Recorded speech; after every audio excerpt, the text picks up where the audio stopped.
Good evening, everyone, and welcome to your Wednesday night with Octane Online Racing. We are back with the Thermaltake Sprint Series. This is season 23 now, race number 2, and we are at the birthplace of American road racing, Watkins, Glen. Hell of a track with some really interesting sections. We've got some super fast flowy bits, and we've got the iconic bus stop, which hopefully we won't see any incidents tonight. As I mentioned, we're brought to you by Thermaltake this evening. You've got me for the usual Wednesday night slot, Matt Madden, and with me in the commentary box for a special one night Wednesday extravaganza, we have Dave Stevenson. Davo, welcome. Thank you so much, Matty, for that amazing intro. And yes, welcome race fans to an awesome Wednesday night. Definitely a different night for myself to get on the comms block with Split Yellow. And I'm absolutely excited to be here tonight. And thank you for having me, mate. But yeah, unlucky for Mr. Squires having some computer issues, allowed me the opportunity to come on tonight. But looking forward to Split Yellow tonight and first opportunity to commentate a sprint series. Yeah, it's a huge step up, only really in the severity of racing as we just see the sponsor board of AWS get taken out. Mate, Aiden Squires was fantastic to chat through last week. A bit like you, like just the amount of depth of knowledge that he's got, particularly around racing, and he knows so much about sim racing as well.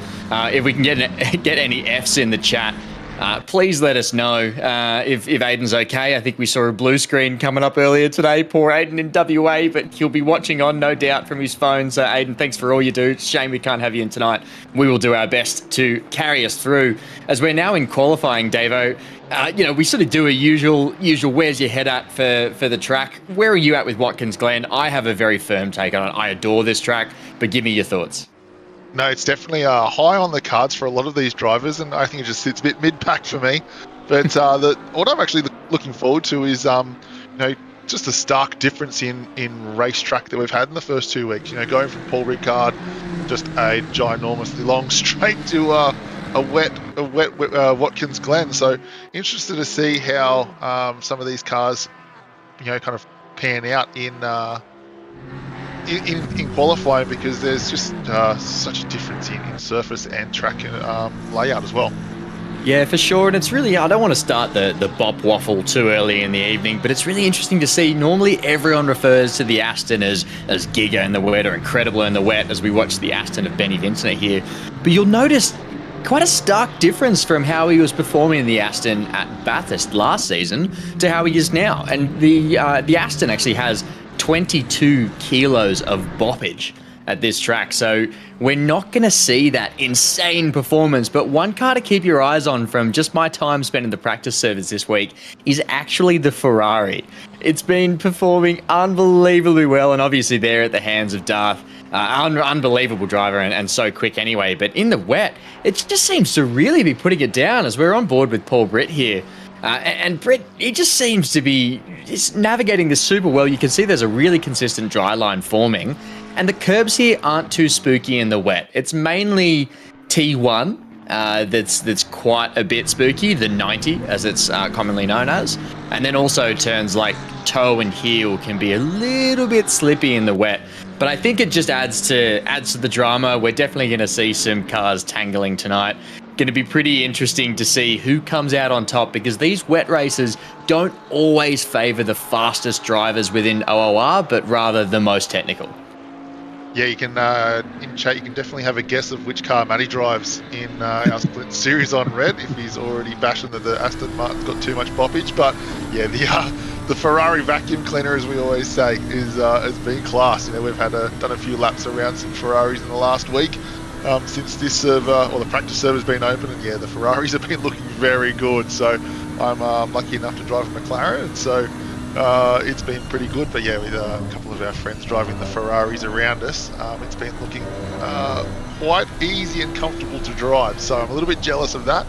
But I think the Ferraris might be a little bit hard to beat. Yeah, jumping in, GTR at Watkins. I know Saxon Hayes has been struggling actually in the toe. So if we get Saxon up front or a GTR in front, he's very, very comfortable. But actually having in the pack, he's actually struggled a little bit with a bit of aero wash. So that's going to be something to look out for, because how fast that GTR is up through the S's and going into the bus stop is really the opportunity to pass at this track.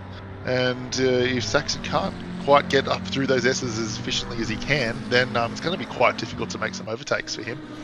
Yeah, always funny when you see those sort of give and take moments across the sectors of a lap where you might get cars or drivers that are really fast in one sector, but then they lose it all in certain other parts of the track. Perfect example last week at Paul Ricard. You and I were battling for a bit there, mate, and I was pulling away from you through all the turns as you carried a bit of damage, but then you'd suck right back into the back of me on the straights, and it was, insanely hard to shake you. So such an astute point, and something I'm really looking forward to watching play out here. Now, Davo, you've driven a fair bit in real life. Obviously, we always talk about this. It's one of my favourite things to bring up. Dave has a business called Action Kart Shop.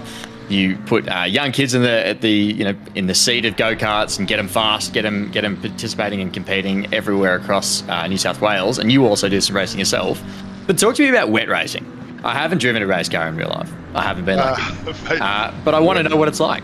Yeah, wet racing for us. Yeah, wet racing for us is all about experience. A lot of my guys, when we do practicing and those things, I just send all our karts out in slicks on the wet, because if you can get comfortable with the car sliding around under you and actually keeping the car momentum going forward, the apprehension kind of releases from the body, and you end up just driving a little bit smoother. And then as soon as we put wet tires on them, they go really fast. So I think the guys that might have done some of those Bathurst 12 era, I'm thinking of even Zolder Enduros as of late, where they had to potentially stay out on some slicks and do some stint time with the slick on. They're going to be pretty confident in the wet here. They don't slow down too much. They kind of keep a close marker on the brake marker compared to their dry line. So these guys are so competent in the wet that they just essentially just doing dry inputs and just throwing the car around like crazy. Yeah, and it can be done too, especially in those heavier cars. Just seem to plant really well. I reckon we're going to see. We just saw that Luke Marshall in the Bentley car 111 performing the fastest lap, even with a wall tap coming into the very last turn there, turn 11. It seems to be turn 1 and turn 11 are the iffy ones. The running wide on turn 1 can cause a lot of slippage. You sort of kick the rear out, lose all of your drive, and then down the entire straight up through the S's and into the bus stop, you're just bleeding time. But also turn 11, when you're coming right across, there's a nice sort of camber and sort of concave that you can dig your car down into. But it's so easy to wash wide and hit that wall, and you've got to think you're bleeding speed the second that you do that. So tough to just keep the car on and going around here. Yeah, I think most of us are always trying to, take turn 1 as fast as possible, but sometimes you just run a little bit wide and invalid, and you lose in this case, a minute and a half. So in a 10-minute qualifying session or a 15-minute qualifying session, that's a lot of lap time. But yeah, this turn 11 wall kiss, I think we'll be seeing a lot of that tonight. Trying to maximise the exit off the last turn and down the main straight. But with only a minute to go, these drivers, as the track keeps drying, that dry line is so important in the wet. And they'll just forever keep going faster and faster as these cars lap. So it's so important to try and time your last lap across the line with not too many seconds remaining, so you can actually maximise the track condition. As well as, there's another wall tap from Paul. But yeah, just maximising your track position at the time of qualifying. Here's Benny Vincent are coming up, 34 seconds to go. Going to get around for another lap, and hazard a guess he's probably going to go faster again if he doesn't get held up by the Porsche in front of him. He's 2/10 up. That's a great lap. Puts him right up into third. So he's now, we have an 8,000th of a second gap as Benny Vinton just pulls off an RTGs, but we've got an 8,000th of a second gap between first and second place. That is some hefty qualifying pace, and we are going to be really tight at the front. The first thing that our awesome man on the cameras tonight, Benny Hignett, said to me when I jumped on the call was, "Are you ready for there to be an accident tonight?" So I'm quietly nervous. I don't want it to happen. I don't want to see it. For those that have been around OOR, the Academy race from last night wasn't the cleanest. We don't know if that's track conditions, if it's exactly right, Benny. We don't know if that's track conditions or if perhaps it's sort of the newer to phase 2 Academy or even just the track itself. But sometimes these super tight, windy tracks where there's not much room for overtaking can just produce some, we'll call them spectacular moments, but I think we know they're carnage. Yeah, I think turn 1 might be the highlight of some of our drivers tonight, and they might just either quit or continue to try to get a bit of points. But Slade just staying inbound, 2.5 tenths up, coming around the last corner. At the time, it was a couple of turns ago, he was about 4 tenths up, so that was going to put him higher up the board. But just bleeds that tiny little bit off coming to the line, but surely it's going to get him up a spot or two. Yeah, 1 spot up to P6. So Slade maximising that track dryness at the time and making sure he got up high as possible. So that might be qualifying done. It is. Oh no, it is? No. One more go. Yeah, we got a couple cars to go. Saxon Hayes out on track. He's a 10th down, but makes it all up there, up the top end of the track. Great use of that turn. Saxon, the raw pace and power of the GTR coming down through here. We know that the aero wash has not been great for him as he puts it sideways through turn 10, heading into 11. Hey, Saxon. Been spending too much time with Jaden Rondinella, I think. Yeah, mate. 50.8. I know that's probably one of his fastest laps he's put down, so I'm not sure he's going to be the happiest with a P13 there. Look at the spread across the top 10. We've got William Yao in there in a silver, and we got Murphy in a Pro-Am that's inside the top 5. So, the experience, I know I qualified quite high up the order the other day, and I got found out with how good these sprint drivers are. So I'm sure some of these pro drivers are going to try and make a little bit of light work of the silver and Pro-Am so high up the order. But yeah, as we're going through, look at all these amazing liveries. Yeah, I've been absolutely loving being a part of the Sprint Series this season so far, with only one race in. Racing in the full glory of creativity that ACC offers us is absolutely fantastic. We've got Rockets Evolved Racing, the Castle race car on the left there. This brilliant purple toothy bastard, I think it's Barney. Barney is the name for that one. Barney the dinosaur there, the purple. We've got Paul Britt on the right there. And I like this boot and laces one, Dave. I was looking at this with Squires last week, and I thought the Porsche guys have done a really good job there for the Club 50 car. Further down the line, we've got Saxon's JDM cop car as well. What else are you saying? Is that an Adidas boot? Has it got the 3 stripes on the side? Yeah, I think that's what it is. It almost looks like a denim shoe as well. I'm a big fan of it. We got Brad Gosling on the left there for Gosling Motorsport or Gosling Racing. And look at all the beautiful Thermaltake wings here. It's one of my favourite parts. It almost feels like a uniform for us these days. Thank you to Thermaltake for your ongoing support and sponsorship of the series. It's so exciting to race for something that truly gets everyone a bit excited, gets the juices flowing in terms of winning these really cool prizes. The Thermaltake Direct Drive wheel is a big prize for the person that wins the entire series. We've got Loopty's very strange leopard print. I don't even know what you'd call that, Macca. But we've got some pretty clean classic ones up the back here as well. Looking at last week's results as well, Paul Britt won last week, and I think he's coming out of back end of the top 10. Rondinella, finished 9th last week, and he's mid-teens backwards, right? So a lot of these guys, have come off a fairly good result in Paul Ricard, and they kind of find themselves a little bit buried. So it's interesting to see how they kind of take on this race, or whether or not they're going to try and go for just some points and see if some accidents allow them to get further up the field, or are they going to try and take it by the scruff of the neck and try and drive themselves forward. Yeah, it will be interesting to see. And I think that it sort of circles back to everything I was saying before. The way that these wet or variable conditions races just allow some different drivers to shine that just may have that, the prolific ability to actually just drive in the wet out of nowhere. So we see a Coca-Cola livery here. We've just gone past Jamie Conboy of Skill Issue Racing, the Shell Ford Mustang there, which looks fantastic. The Valvoline one's actually a new one this week. I don't think we had this car in here last week. I'm not quite sure who that is. But that's Gary Rogers Motorsport. Valvoline. Yeah, that's excellent.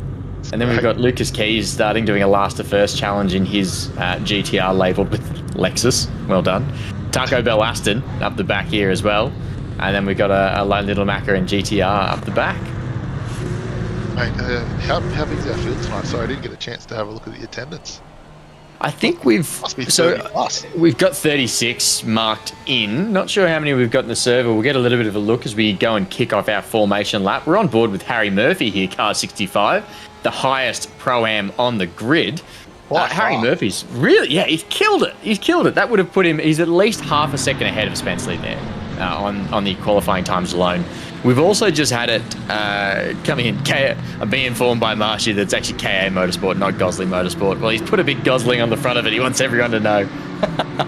We've also had Burton letting us know that car 8 received a 4-place grid penalty for an incident in qualifying, and car 43 received a 2-place grid penalty for an incident in qualifying.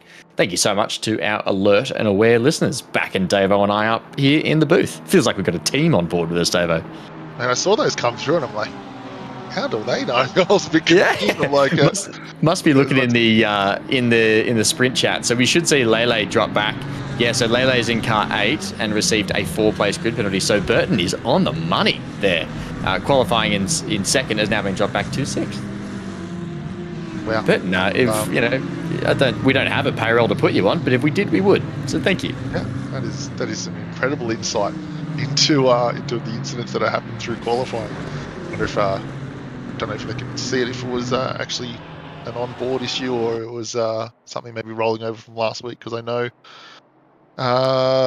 we carry over incident points as well in the sprint series as well. So I know that's something to look out for as the season goes on. Marshy just letting us know that that Brad Gosling is the principal sponsor of the team. Wonder how much you charged him for that, right, mate? Get the name on, yeah. Get the name on, Dave. We're coming. We've gone up through the chutes, through the boot, as it's often called, the laces through to the heel and toe now. Yeah. And I don't think turns 9, 10, and 11 have names, as far as what I know, anyway. Yeah, I think we're just going to call them 9, 10, and 11 tonight. 9, 10, 11. It'll work for us. If anyone knows the name of 9, 10, and 11, please let us know. And Burton is RDing tonight as well. Thanks, Sir Heck, for keeping us informed. Very good. So yes, we've got Marshall and Vintner on the front row. So Marshall in the black Bentley and Vintner in the Motul Aston. So keep an eye on those two as we heading down through the last corner over our grid boxes. Anticipation rising, and I'm absolutely pumped to see these guys race down into turn 1. Hold on to your hats, everyone. Lining up. Are we all ready, race fans? Bated breath. Waiting for the green flag. It goes late here. Green!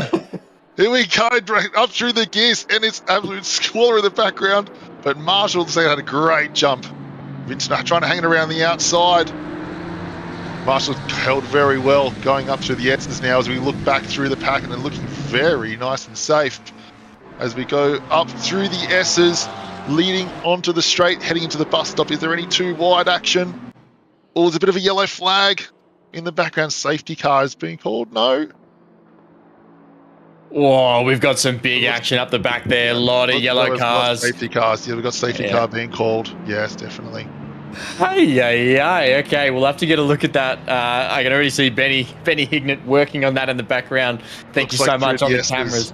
It looks like something happens through the S's. It's so easy when you're going too wide there just to incite a little bit of damage, a little bit of carnage. You sort of go shoulder to shoulder, rubbing with someone else. Rubbing is racing, but sometimes it can result in absolute mayhem. As we're seeing on our second screen, my goodness, everyone's about to be in for a treat as we go around for a safety car lap. You're looking at the multicolored Aston on the inside at the moment. Seems to be the one that caused the incident. Oh no, we've got the Audi go across. Saxon Hayes will be most upset as we see everyone go ploughing in. 3 cars causing a massive prang there. That was the Audi of a Piper, I think. There was sitting in 21st place. I think he just got caught on the outside curb. And then just spun back in. I think there might be a bit of a continuation on up that. Benny, if we can get on board with the S's as well, I think we've just got to keep going up a little further. Safety car. We're seeing some pretty sensible stuff here. Everyone cleverly offsetting themselves. I don't mind that as an approach. For those that don't know or don't play ACC, normally off the race start, you are ghosted. However, here on the safety car in a race, you are not. So collisions count, and they can happen. It's terrible. We're getting a bit of a keck from Admiral Name. Yeah, I know. We got split redded there. That was no good. We're seeing, oh my goodness, look at him diving up through the pack. Who are we on board with here, Benny? This is ridiculous. He just took up 3-4 positions, but then absolutely just gets spun, get rotated. That is no good. Tell you what, 5, 6, 7 cars involved in the prang. All from one Audi, the little Audi that could. David, do you see how many positions he just made up there?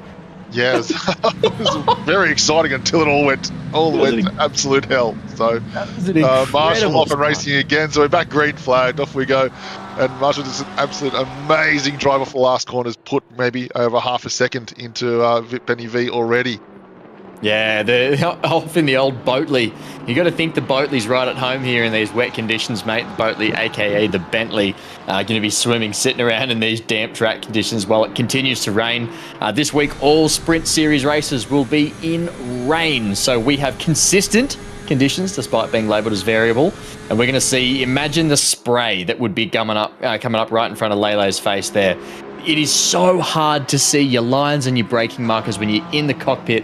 As we go through the S's here, Lele hard on the tail there of Kafil Slade, coming out through the backside of the bus stop, not the butt stop. Don't go down there. But these guys, it's just a Porsche managing to pull a little bit away. It's such a dangerous point of the track there, Davo. If you're in a Porsche, you can get the Porsche Pogo if you take those curbs just a little bit wrong, and it's terrifying. We saw a GT4 flip in last season's series. Yeah, it's the last right-hand curve that seems to have a bit of an extra lip on it. You know, you kind of end up getting through the first 3 quite easily, but just that last little right-hand kink, if you just climb a little bit over it too much, as they lay up the inside of Wesley Yao, see how he goes up into the heel and see if he can get this move done. That last curve really just flicks you out and makes you send you to the moon a little bit. As Wesley Yao holds around the outside, does he get any grip out there? Yeah, there is a little bit here. The crazy thing about the wet line, and in particularly in Assetto Corsa, mate, is the way that sometimes you can just find an unexpected amount of grip. As we watch here, Lele looking for a switchback, but tucks in behind Wesley Yao there, sitting behind the Porsche, which is famous for being excellent in the wet. Just has so much control, doesn't tend to want to kill you, unlike a lot of other cars in this game. My goodness, we see the Cheeto car of Lele there, going to sit in, tuck in nice behind, going to look for a bit of a move up the S's. You'd have to think following through from turn 1, as long as he gets a good drive out of there, Davo, I think it's possible. Well, yeah, never mind, I've commentators cursed him, he's slid. As a yellow Nissan comes out of the pits right in front of the field. Oh, Blue flag's going everywhere. Blue flag's going everywhere. Get out of the way, mate. You don't want to be there. Leela Bell, she's sitting hard in behind that Nissan. I don't know whose Nissan that is, but they are certainly getting blue flag to smithereens at the moment. So they'll be looking to move out of the way quick and proper. Barney going ultra defensive into the bus stop there. Yeah, don't know what that was all about, but yeah, mate, I driving the Macca, which I actually am. I'm actually quite my top speed going up into the bus stop isn't that great. We've got a spun around Porsche. Is that Murphy? I think that might be Murphy, who was in 3rd place, holding his brakes, sitting off to the side. Very smart racecraft there, just trying to get out of the way of all these cars. We're going to see him here sitting hard on the tail there of Vintner. Goes around the outside, and possibly, I don't think there's a touch there, Dave. That's the Lamborghini of Kafil Slade there. I don't know if there was contact. I think he might have done that to himself. Really suspicious, though. It's just a dive in with that little touch, you know. We'll have to get on board and see what the stewards might say on that. See if we can get a little replay there, but it didn't look ideal. You know, I thought Murphy looked quite in control getting into the corner. So, yeah, it's one of those things. Oh, Spenceley having to go super wide there in our little denim shoe livery. That is my favourite livery in the pack. The Porsche guys we call it the denim Adidas little shoe there. Having to go wide, but does pick it up. Sits now calmly in front of Saxon Hayes in the JDM police car just behind him. We're back on board with Lele. Get us a bit of a view inside the car if you can, Mr. Hignett, please, as we go up through the S's. Check out the spray coming into the bus stop that you're going to see here. You're inside this car, sitting in this cockpit, obviously in your comfortable, warm home. That's quite nice, but it does just instills the fear of God into you. Look at this. He's going to get so close here to the back of Wesley Yao. Wesley Yao taking a defensive line there, going to go up the inside. Not the place you want to do it. They're too wide into the bus stop. Lele sitting there, gets the better drive out of the corner and gets the overtake done through the bus stop. Davo, we don't see that too often. That is incredible racing. I'm taking some notes right there because that's how I want to make some passes tomorrow night. Any Academy drivers. Fantastic. Yeah, take notes. Take some notes, Academy drivers. Yeah, you guys were racing in the rain last night. Sorry, racing in the dry last night. But that was an absolute fantastic overtake to get past the Porsche. And off Lele goes in search of, it's going to be Phil Slade, isn't it? In P3 now. Yeah, in P3. And I've just realised that yellow Porsche is the Lexus look. The yellow GTR is the Lexus looking GTR, i.e. the car of Lucas Keys. So he must have been involved in that earlier incident in the first couple of turns as the race started, and is now going to have to go a long way last to first. But he's sitting up here with the top pack. I don't think he'll be adhering to any of these blue flags, courtesy of the fact that he's got the pace. But he's going to have to do a lot to continue to prove that he belongs in this pack, and then also get past the lead pack of Slade, Vintner and Marshall. Well, it's going to be 51 minutes on this tyre set, isn't it?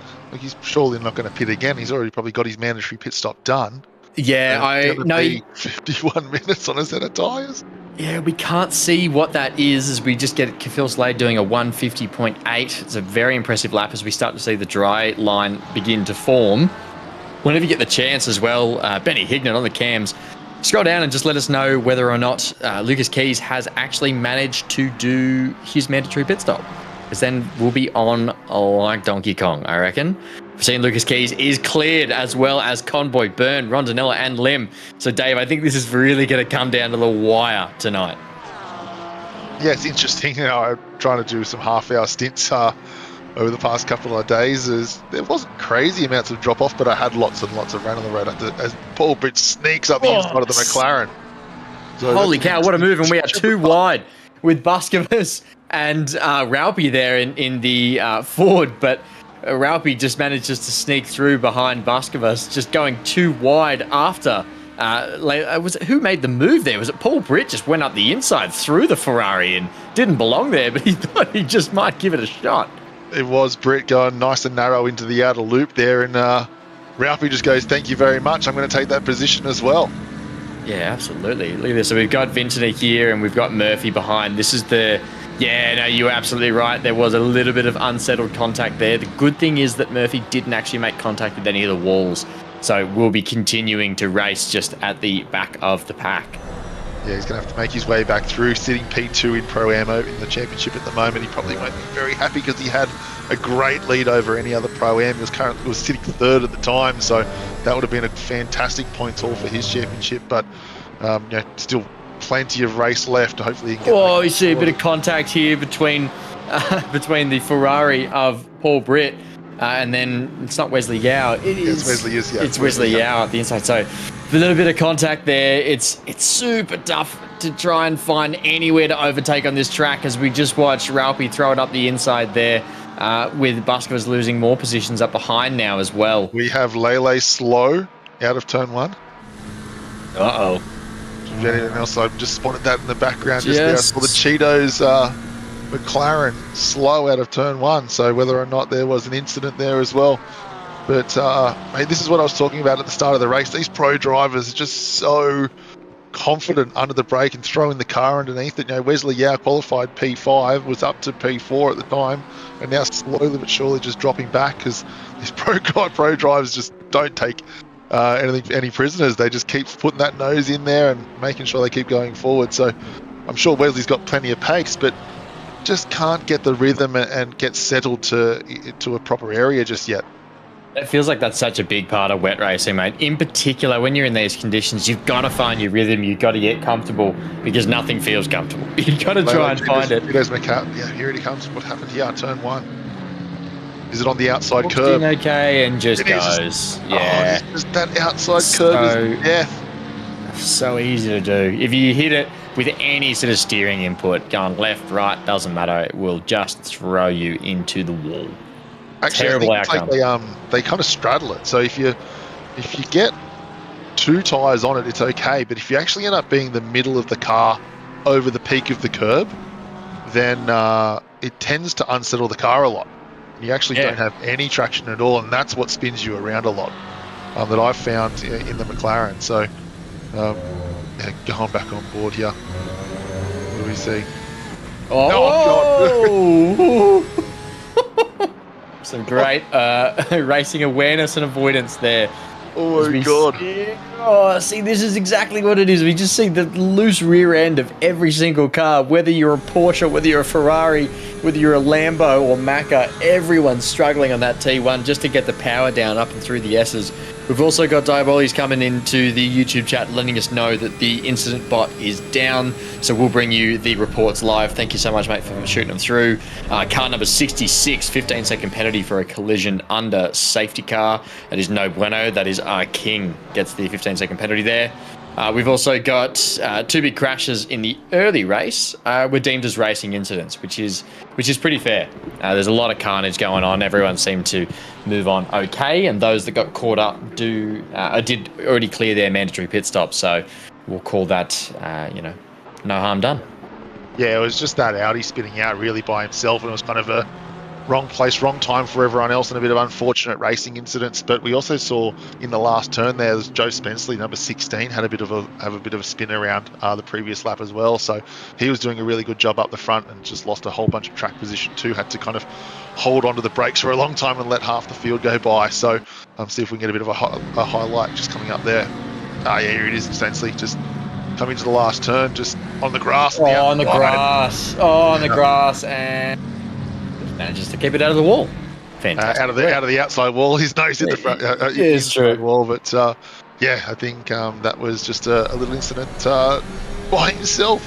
Not too much, just in the flow state, trying to maximise his lap time. Drops that wheel onto the outside of the grass and lost it. But Paul Britt driving himself to the front after he would probably say himself a relatively poor qualifying session. As we were talking him up there halfway through, that driving himself to the front, just the quality driver that he is, and bringing Ralpy along, the P1 and P2 from last week, not letting each other out of their sights at the moment.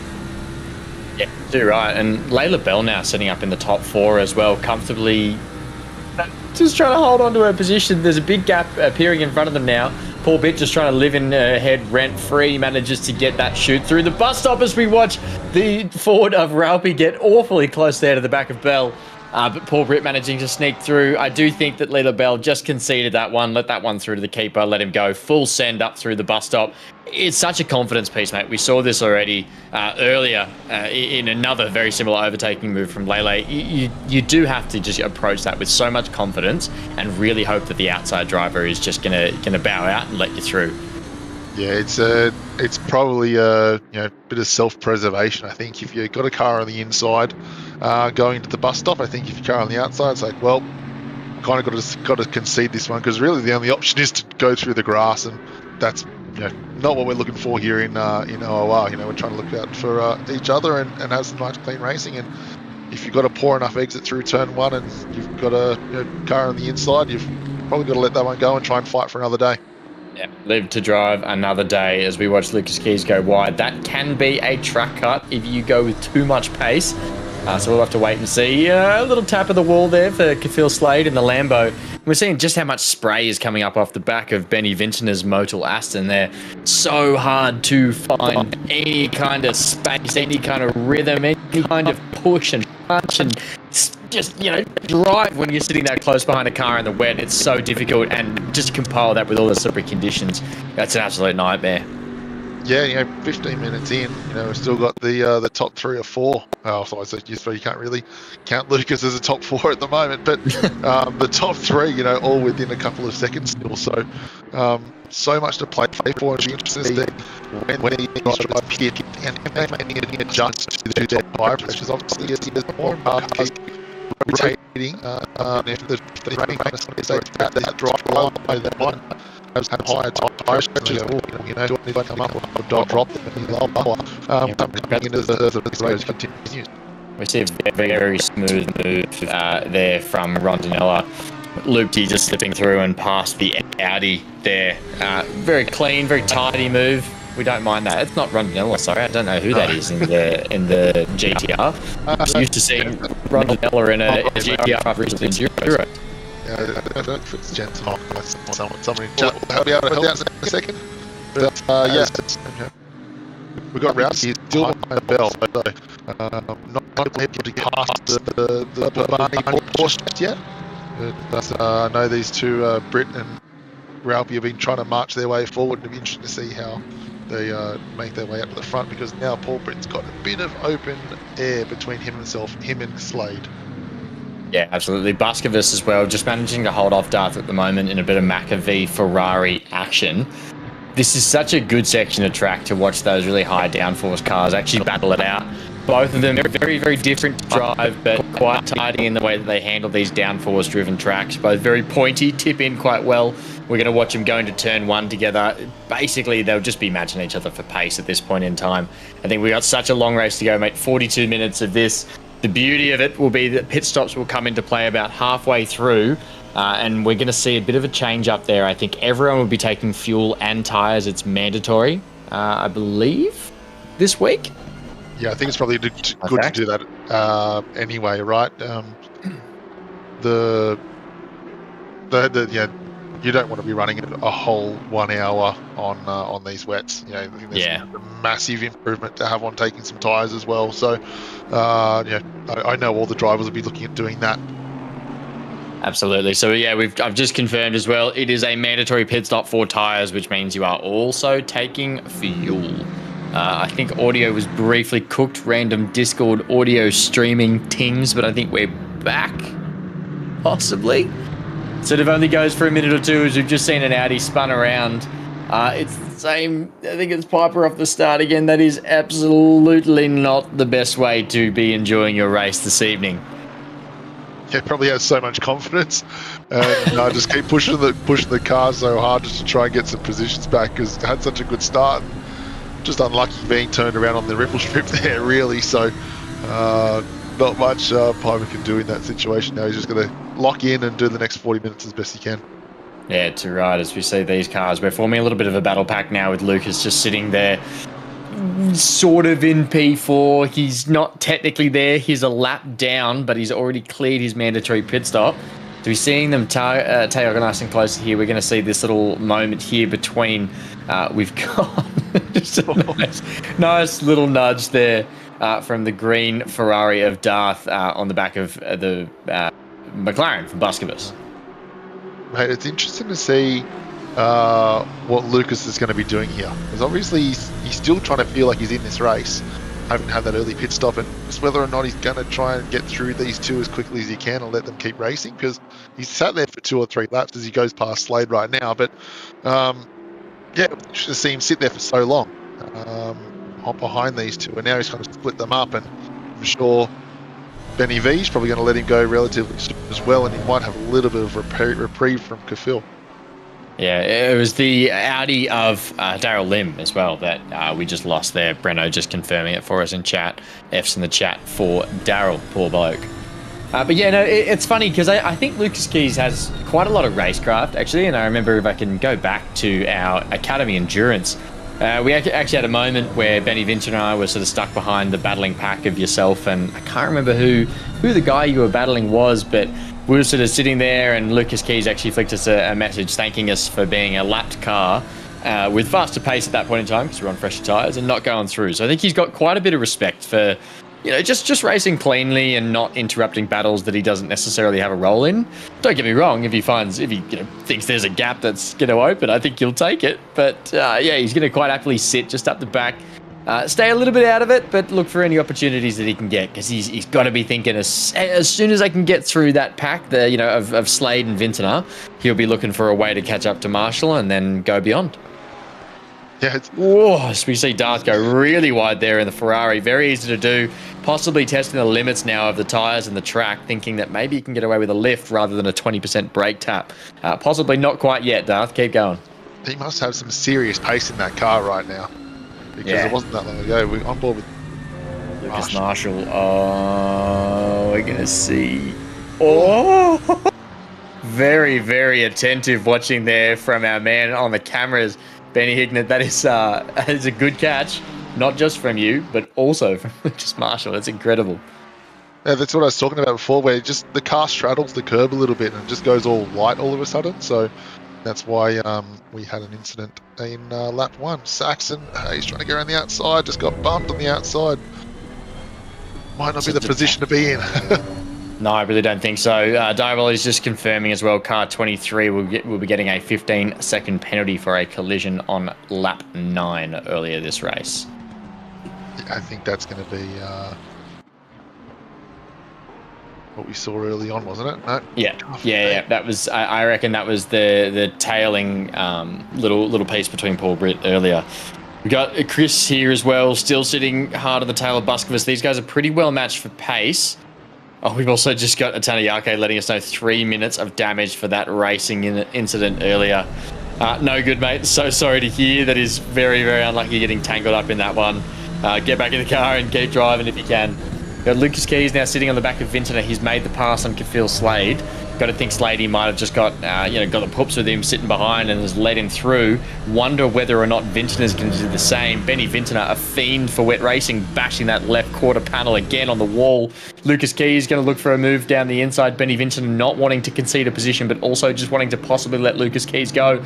Lucas going right up the inside, going to take a very unfavourable line, manages to keep it together.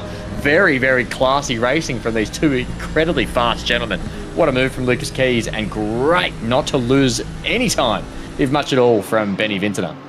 Yeah, I wonder if Benny V is now going to be trying to dig on the back of Lucas and see if they can drive up to Lucas Marshall. I know Lucas has been doing absolute amazing laps out there in the front, but here's an opportunity that you can, sometimes when you get a car in front of you, you can sometimes kind of hook onto the back of them and go with their pace sometimes as well. So we're seeing Ashley Vettiger going for a move down the inside of Marsh there as well. Oh, no, not Marsh, sorry, that's Anderson. Ryan Anderson, Dog Ryan, but doesn't quite make the move stick, finds that slippery curb, straddling it exactly as you said before, Davo. The BMW of Dog Ryan or Ryan Anderson continuing the drive up through the S's there, taking back the position. No harm, no foul. Some pretty good racing, but unlucky from Vettiger there. It's so hard to hold when you have all that overdrive coming into the 90 T1. Mate, someone's going to have to give us a bit of an update on where Vettiger started, because I remember that Coke car starting way down the back. So absolutely, up to P18 already. So that's been an absolute fantastic first 25 minutes. Yeah, it just goes to show sometimes just keeping your nose clean, staying away from incidents can really just push you up the pack. We know a lot of people saw that in the Academy race on Tuesday night as well, just trying to stay away from incidents. You can actually get some pretty good, pretty clean results there. We're seeing Darth now is our highest performing Pro-Am, even above the highest silver of Perkins down in the Beamer. Down there as we see a little bit of a slide from Phil that's almost finding the wall but manages to bring it up. That's such a tight series of turns to get through, Davo. It's so difficult to try and just judge the pace. We're trying to talk to a lot of the other guys about it. Where do you brake? How early do you brake? Do you lift? What's faster, a lift or a brake? But we see here, that's just late on the brakes there from me and a bit of a slip and slide. It does well to keep it. That's going to be out on the grass again. Yeah. Just the outside tyres, just on the grass, no turning on the green stuff. The dancing hands there. What a move. Well, it does well to keep it on track. We're seeing Steve Lewis here, position number 2 in Pro-Am. Very well done so far in the McLaren. Steve Lewis, a driver that we know from quite a few Enduros, mate, definitely has the pace to be quick. Usually pairs himself up with a couple of similar level guys. Absolutely fantastic driver, super respectful, and we've had some great battles with him in the past, but he's really, really performing tonight, sitting up there in the top 10. Yeah, well, let's not commentator curse him, another friendly McLaren driver, so let's just make sure he's doing a really good job. As we see Darth just go super wide in front of Saxon Hayes, in front of the green Ferrari as well. But mate, I think this little battle pack just here of Buskovus, Darth, Hayes and Lewis, it's going to still close up a little bit in the next couple of laps, because Darth's got some incredible pace in that Ferrari, but just can't do 2 clean laps in a row to get any pressure on the car in front of him. You can hear, this is that, it's a tap up the bum. That's no good. We're just seeing collecting cars left, right and centre from the Coca-Cola Mustang. Ugh. Yikes. Vettiger did all he can right there, just holding the brakes on, so not much the old Mustang could have done right there. Get taken out in the rear and then just get clobbered in the front by the Porsche as well. Yeah, that is so unfortunate. So hard to avoid, as we just saw there too.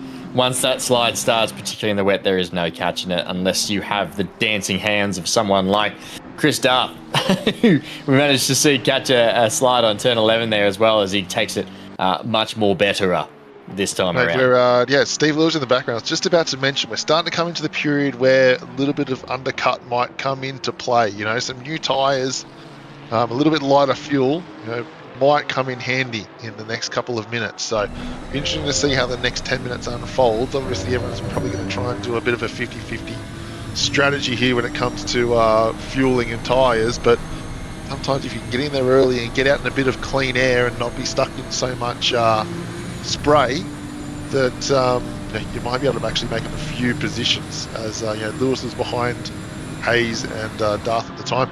Oh, Brian Kong's going to try and make a move here in the GTR. That is, yeah, there we go. That's the full send that we've seen through the bus stop so many times already tonight. And Brian Kong getting a move done. Excellent work there. But again, it just takes, it's the stuff of how does he sit down with balls that big. It's incredible to just the amount of gonads it takes to throw your car in there and make it stick. And then also the trust that you have to have in the car running wide, allowing you that space and that room to go through, because we saw it a few times last night. I've also seen it in the Pracky races. If that outside car does not yield, you shall not pass, and you both go into the wall. Nobody wins. There needs to be a bit of mutual respect from that car on the outside, saying, "Yeah, well, I've made a mistake, and I've got to let the car go by." But Raube's still here behind Layla Bell. Yeah, we saw Paul Britt get past Layla probably 4 or 5 laps ago and has stretched out, a 5.5 second gap now. Yeah, so Raupe was doing a really good job earlier. Now just kind of got to that Porsche that has that superior probably grip in the rain, and it's kind of stopped the progress. So it's probably sitting there going, do I pit before or after? You probably don't want to be pitting on the same lap and still stuck behind the Porsche, but in order to try and make some opportunities for yourself. Yeah, I know it's not, there's never just one move that's the perfect one, right? Like everybody has their preferred, but it's sort of a circumstantial thing. But are you an undercut or an overcut preferrer, as we watch Hayden Marsh off almost into the wall, but managing to save it there, driving over some grass. Keep it the grass short there at Watkins Glen for us. Thank you so much. But yeah, do you prefer an overcut or an undercut in terms of pit strategies? Mate, I think look, it is a double-edged sword, right? Obviously, in a high degradation track, you want to obviously do the undercut, because then you get out in front and really kind of maximize those set of tires while you got it under you. But the overcut also has a double positive, where if you can actually carry some good speed when the car in front does pit, you also get the newer tires coming out afterwards as well. So it is a bit of a balancing act when it comes to that, and it's going to be interesting to see who maximizes their positions in the next kind of 5 minutes as the new tires start to come on. We're seeing pretty much everyone inside the top 20 for obvious reasons still have not gone into the pit, but the main call out there is our lead pack of Marshall, Vincent, Slade, Britt and Bell. And the top 5 have not pitted. They are all staying out there fighting for every moment of track time they can get. Starting to get my brain rattling around. It takes a while to get the old girl started, but I'm starting to think that maybe a late pit could work if that's what we're seeing our pack do. Yeah, they're we've just gone on halfway right now. So, as the next few minutes unfold, so I'm sure there'll be the next couple of laps. We've got Luke here. Jaden Rondinello coming into the bus stop alone, no one else around. I think we're going to see some very interesting mowing. Oh. I got no words. Mate, that looks like he had a brake failure. That looked like he literally had a brake failure. Like, the car did not slow down at all. So whether or not he just drove straight past his brake marker and just completely forgot where he was, or the sim rig kind of let him down, but he seems to be lapping again. So that was a very strange one. I don't know if we can't get a poll going in chat while we're here, but if everyone can answer me what they think might have happened. Let's say option A, Loopty had a brake failure. Option B, Lupti had a brain failure. Option C, foot cramp. I think a foot cramp could be responsible for that one. Yeah. You try to put the foot down and it just seizes up on you. I can't think of anything worse. The sniper's taken you out. B from Benny Hignett reckons there was a bit of a brain failure. I don't know. I'm still hung up on the foot cramp. I reckon there's something to that. It's so strange. It just looked so weird. But it's so Rondinella, you know? There's a wall, he'll find it. If there's a wall, he'll find it. Goodness gracious. If Saxon comes in here or if Darth comes in here, I feel like right now someone's coming here. Darth going into the pits right now. So very awkward pit entry as well as, we've got the three. Oh, no. Oh, no, Chris Darth. He's gone up the back of Buscovus. They were fighting before. That's not a good look into the pits. They're in the right place to have a prang, but that is no good. Another one for getting the braking points. Such an awkward entry into that pit, and try to maximise the pit entry. And we had the car in front that was, probably taking maybe a little easy, but less being safe. Like there's no point in trying to rush in too much because you get the penalty for spinning the pit lanes is huge. Absolutely. We've got below average Counter-Strike players suggesting that Lupti might have been on pads 4. The elusive pads that really don't make any sense. It's a rumour to see whether they even exist.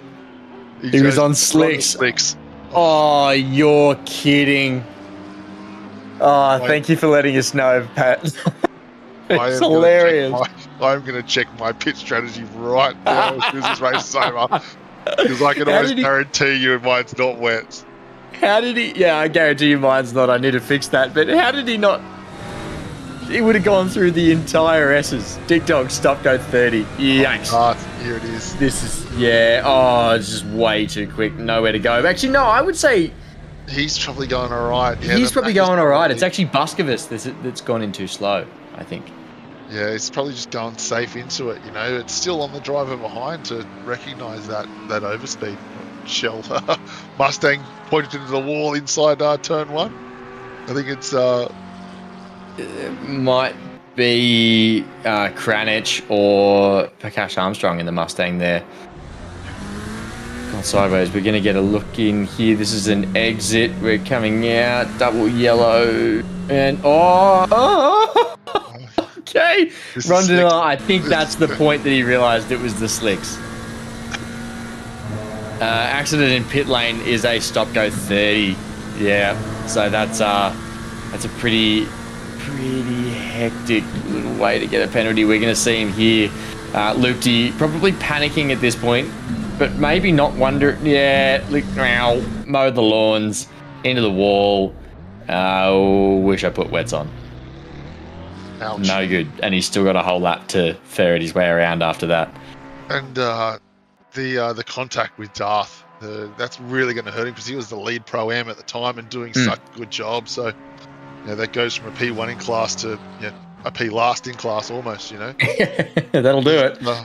Such a hurtful little costly mistake right there. Then Dig Dog is letting us know that an accident in pit lane is the stop-go 30.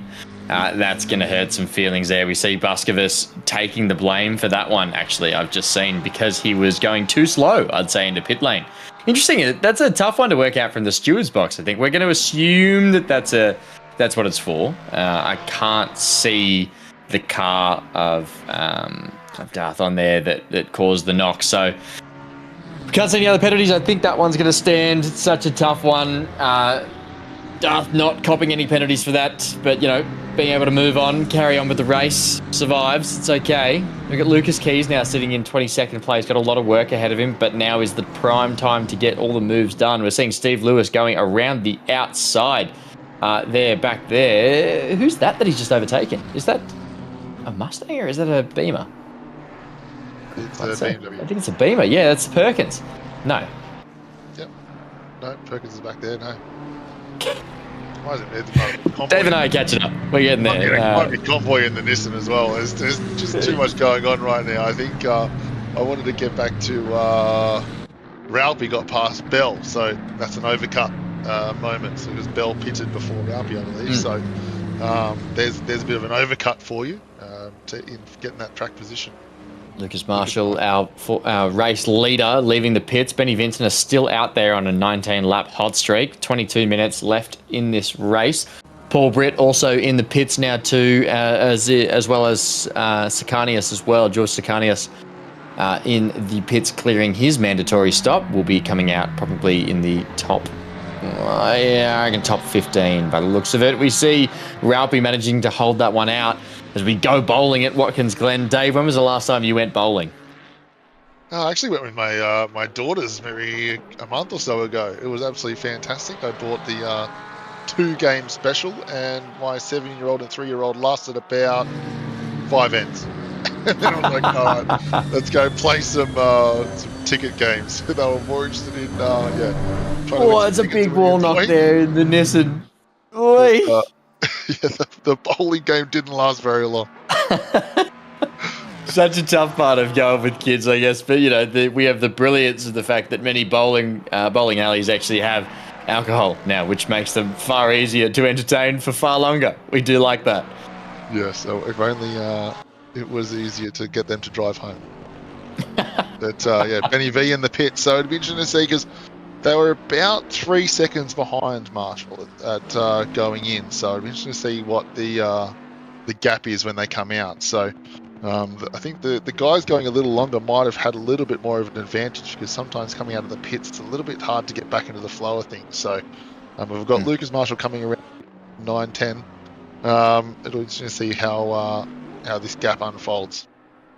Yeah, absolutely. We just had an update from the stewards box as well, letting us know that we've just checked the rulebook, and Chris Darth is the one to cop that stop-go 30, and the stop-go 30 has actually been cleared for Buskovus as well there.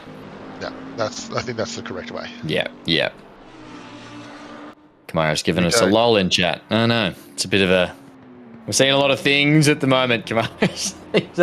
Things are happening. It's wet racing here on your Wednesday night Octane Online Racing, brought to you by Thermaltake and Wet Weather and Carnage. As we see the Lambo there of Kafil Slade running a little bit wide out of the 90 and up into the S's. You lose so much drive there, so he's going to lose a lot of time there to Marshall. Mate, and we got Benny V slotting back into P2 again. So probably not much gains, not much lost in that little exchange there on Benny Vincent going a little bit longer. Yeah, no, absolutely. We've got Benny Vincent now 3 seconds behind. I actually think that's a 2-second jump up on Marshall as well. There's nothing we can do Diabols with Buskovus in terms of time lost, because he's actually served his stop go. So as much as we the stewards penalised Buskovus for that in-grid incident, and he shouldn't have actually been it. He's actually gone and served the stop-go penalty.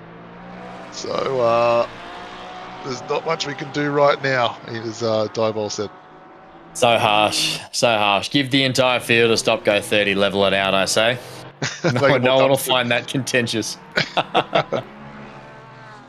Yeah, I think Michael. I think he was actually pushed over the line over speed. Possibly the knock up the rear. Possibly could have just shunted him forward 50, 55, 60k an hour. We don't know.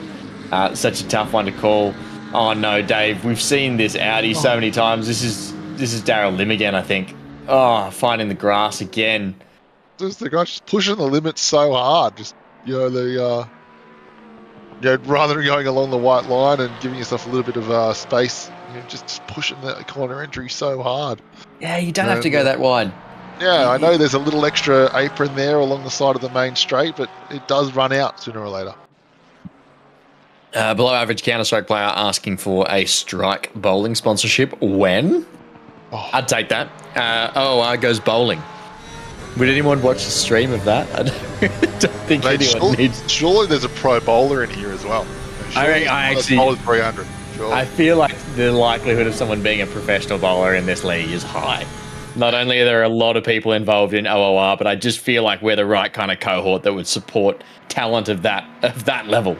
That's fantastic. Yeah, I'm good for about a couple of strikes and maybe a couple of spares.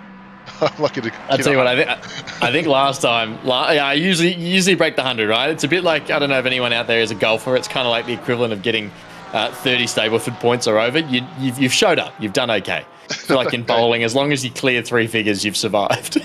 But first game doesn't count, right? No, first game never counts. You're warming up. You're warming up. Seeing Spenceley here now. Spenceley sitting, I can't even see him on the leaderboard. He's right down the bottom there. 32nd now, was very high up in the Pro-Am.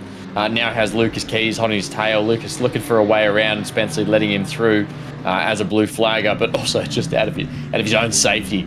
Lucas now charging up the pack, mate, has the purple lap. Sitting now in 18th, obviously is on the same lap as the entire field now. Has done very, very well to unlap himself, especially with the damage that he would have copped out of that early one. Well, we think he got damage. It could have also been a voluntary pit. We didn't get to check that one. But Kafil Slade, more importantly, now sitting hard on the tail of Benny Vintner. Taking a look, checking out the fuel cap, looking at any exhaust, possibly cleaning the pipes there as we come into the 90. Going to be sitting really close up here, try and get the best run he possibly can up into the S's. Exits clean. Very nice. No wheel slippage or anything coming up into the S's. Going to be sprayed up like nothing else. Can't see a thing. Sensors overwhelmed. Sitting inside windscreen wiper. You wish it would go faster. Why isn't it multi-tiered? Why can't I change it? Why can't I up the settings? But we're going to be coming in here. He hasn't got the speed, but he's going to try and live rent-free in Benny Vintner's right mirror. Braking at the 300-foot marker, going through bus stop, right curve, left curve, right curve. And out the other side. Oh, is that a commentator's cursor? Is it just bad luck? He's managed to survive, loses a position to Paul Britt, and carries on. Oh my goodness, Davo.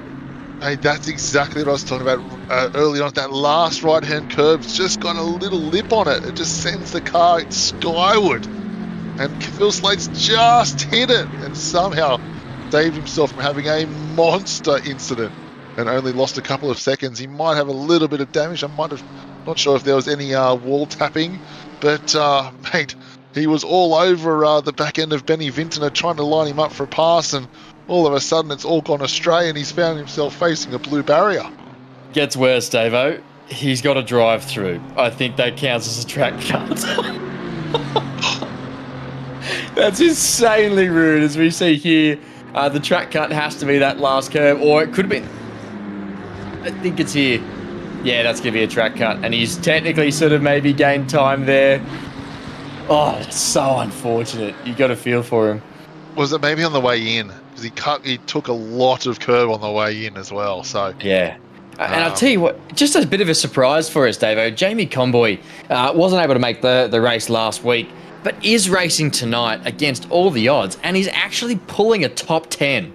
This man is a fighter and is racing really well. Bit of a sneaky overachiever tonight. We haven't kept an eye on him so far, and I feel like we've missed out. He's been doing really well, and he's up there in the top 10 now. Lucas Keys, we're having some call-outs in the chat. Amazing that he's even looking at a top 10 position after where he started and the damage after the first lap. He's looking for anywhere around Price Davies there as well. Going to be looking to make a move here. Price Davies defending like a lion on the inside. Davo is going to go around the outside. Talk us through it. Done it. I was getting a bit worried because there's another Audi up the front that's slowing down for blue flags as well, as I thought all these cars are going to descend on turn one all at one time. We've got Rondinella and the Audi in front of Lucas Keys. Finally found his wets. Flags. So, yeah, found the wets, yeah. Third pit stop for the night. But yeah, I was like, oh my god, these guys are all going to end up in turn one at the same time, and they're going to turn up to the second worst position in the track as well, all at the same time. This is going to get ugly here as Lucas Keys goes sailing through the bus stop. Sitting now behind the Audi of Piper. Going to be nice and close here, going through the outer loop. Both of them taking the dry line there. No one opting to run wide, try and find a bit of pace and grip on the wet line. Lucas going to make a move here for the inner loop down into the chute. He's going to sit behind there and wait. Piper just defending. Not too hard, but I get the feeling he's going to let Lucas pass whatever he wants, but he's going to just try and stick to driving his own line, not racing too hard, just trying to continue his way. Lucas Keys looking for a way around still as we come up through and out of the toe. Oh, he's not able to get past. This is insane driving from Piper. What a good little battle pack we have right here. We've got 4 cars all right under the same position. I know Lucas is probably out of position in terms of overall speed, but I like Piper. You got to just keep hitting your marks. That's all you've got to do against Lucas. Sometimes sometimes some of his passes are inevitable because he just carries so much corner speed, but there's nothing you need to do other than just keep driving where you need to do it. He goes so wide going into the last corner now. Just don't let him mind punt you. You've got to remove the knowledge of him in your right mirror, your left mirror, anything. Kafil Slade looking for a way around Jamie Conboy. They're going too wide up through the S's. Jamie Conboy finding a bit of wet line, managing to keep it on the track as Slady goes up and manages to stick to the dry line. Jamie Conboy, not a bad approach there, mate. Just give him a bit of room and let him go tonight. Yes. Then Lucas Key is making the move here on Piper into the 90. Yeah, just goes sailing up the inside. Oh, it's a slide, but he manages to stick the landing. Yeah, I think that was just, because Piper had such a narrow entry into the last corner. Lucas just had such a better line, so that might have been a quite easy manoeuvre to make. Yeah, JC started in 29th, by the way, Davo. Thank you so much, Diabetes, for confirming that fact for us. That is an incredible drive up to 10th position now. What a man. Mate, the pass from Slade on Conboy was because Slade come out from his drive-through, right? So that's why he's so far back already served his drive-through. Conboy letting him go. Nice one. Benny Vincent still sitting in second place, is only a second or so. He's a couple of seconds behind Lucas Marshall there as well. We've got Harry Murphy now, position 17.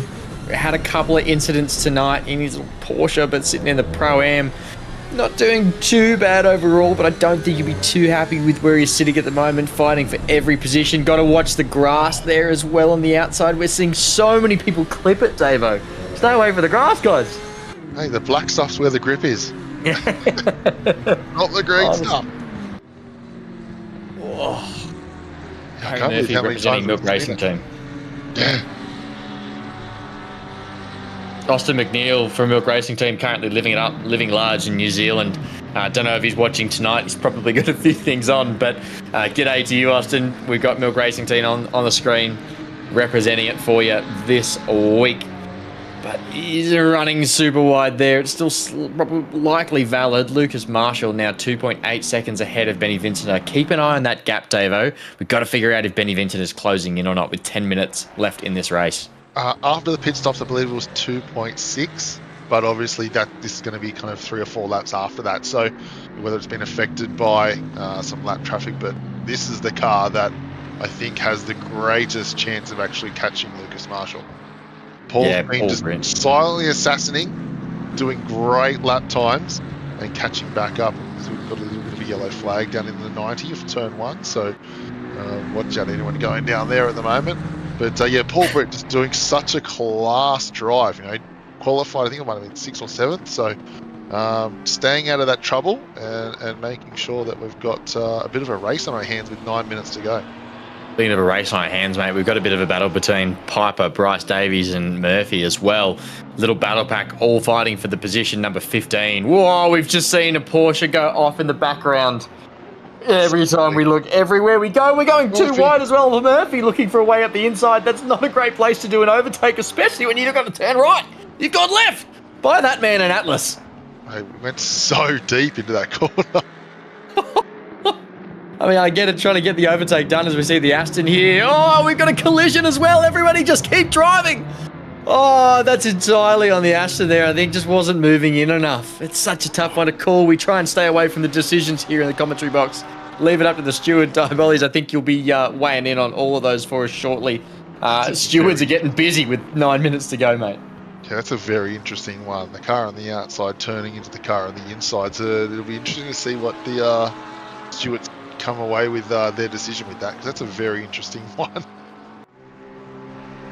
Oh no, Saxon Hayes has just let us know as well. Race over. I think something's occurred. Not quite sure what. He's just flicked me a message. Saxon, if you're listening, let us know what's going on for you, mate. On board with him right now. I think this is Saxon's GTR. GTR. Oh. Hold your brakes, Saxon. Thank you so much.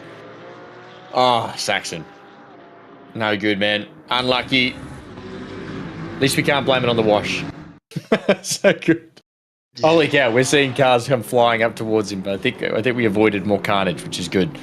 Seeing this little battle pack again, Davo, fighting for position 14, currently held by Benny Piper in the Audi. Mad to see an Audi out there in the top 15. Great work from him, but we see a completely compressed battle pack there of 3 different car varietals. We've got an Audi, a Ferrari, and a Porsche all fighting. Mate, the variety of cars is the reason why we love GT3 racing so much. Is we complain about balance of play and those things, but this is why we get 3 manufacturers in terrible conditions, all doing exactly the same pace. So they'll have pros and cons of each car. Some will be good through different sectors, but mate, at the end of the day, they're not doing the same lap time. Yeah, absolutely. We've just had Saxon confirm as well after he spun. He had a little bit of a nose-to-nose kiss with someone coming up on the outside there as well. Always pays attention to pay attention. Always pays to pay attention to those yellow flag markers you see on your car, folks. Take it easy when you're going around in these slippery conditions as we continue to watch Price Davies in the sandwich of the Porsche and the Audi. Not a sandwich I'd like to chew on, but we're here nonetheless fighting for position 14, as well as we see Lucas Keys now in 12th, having overtaken goodness me, Sicanius. Always gets me every time, George, and I apologise.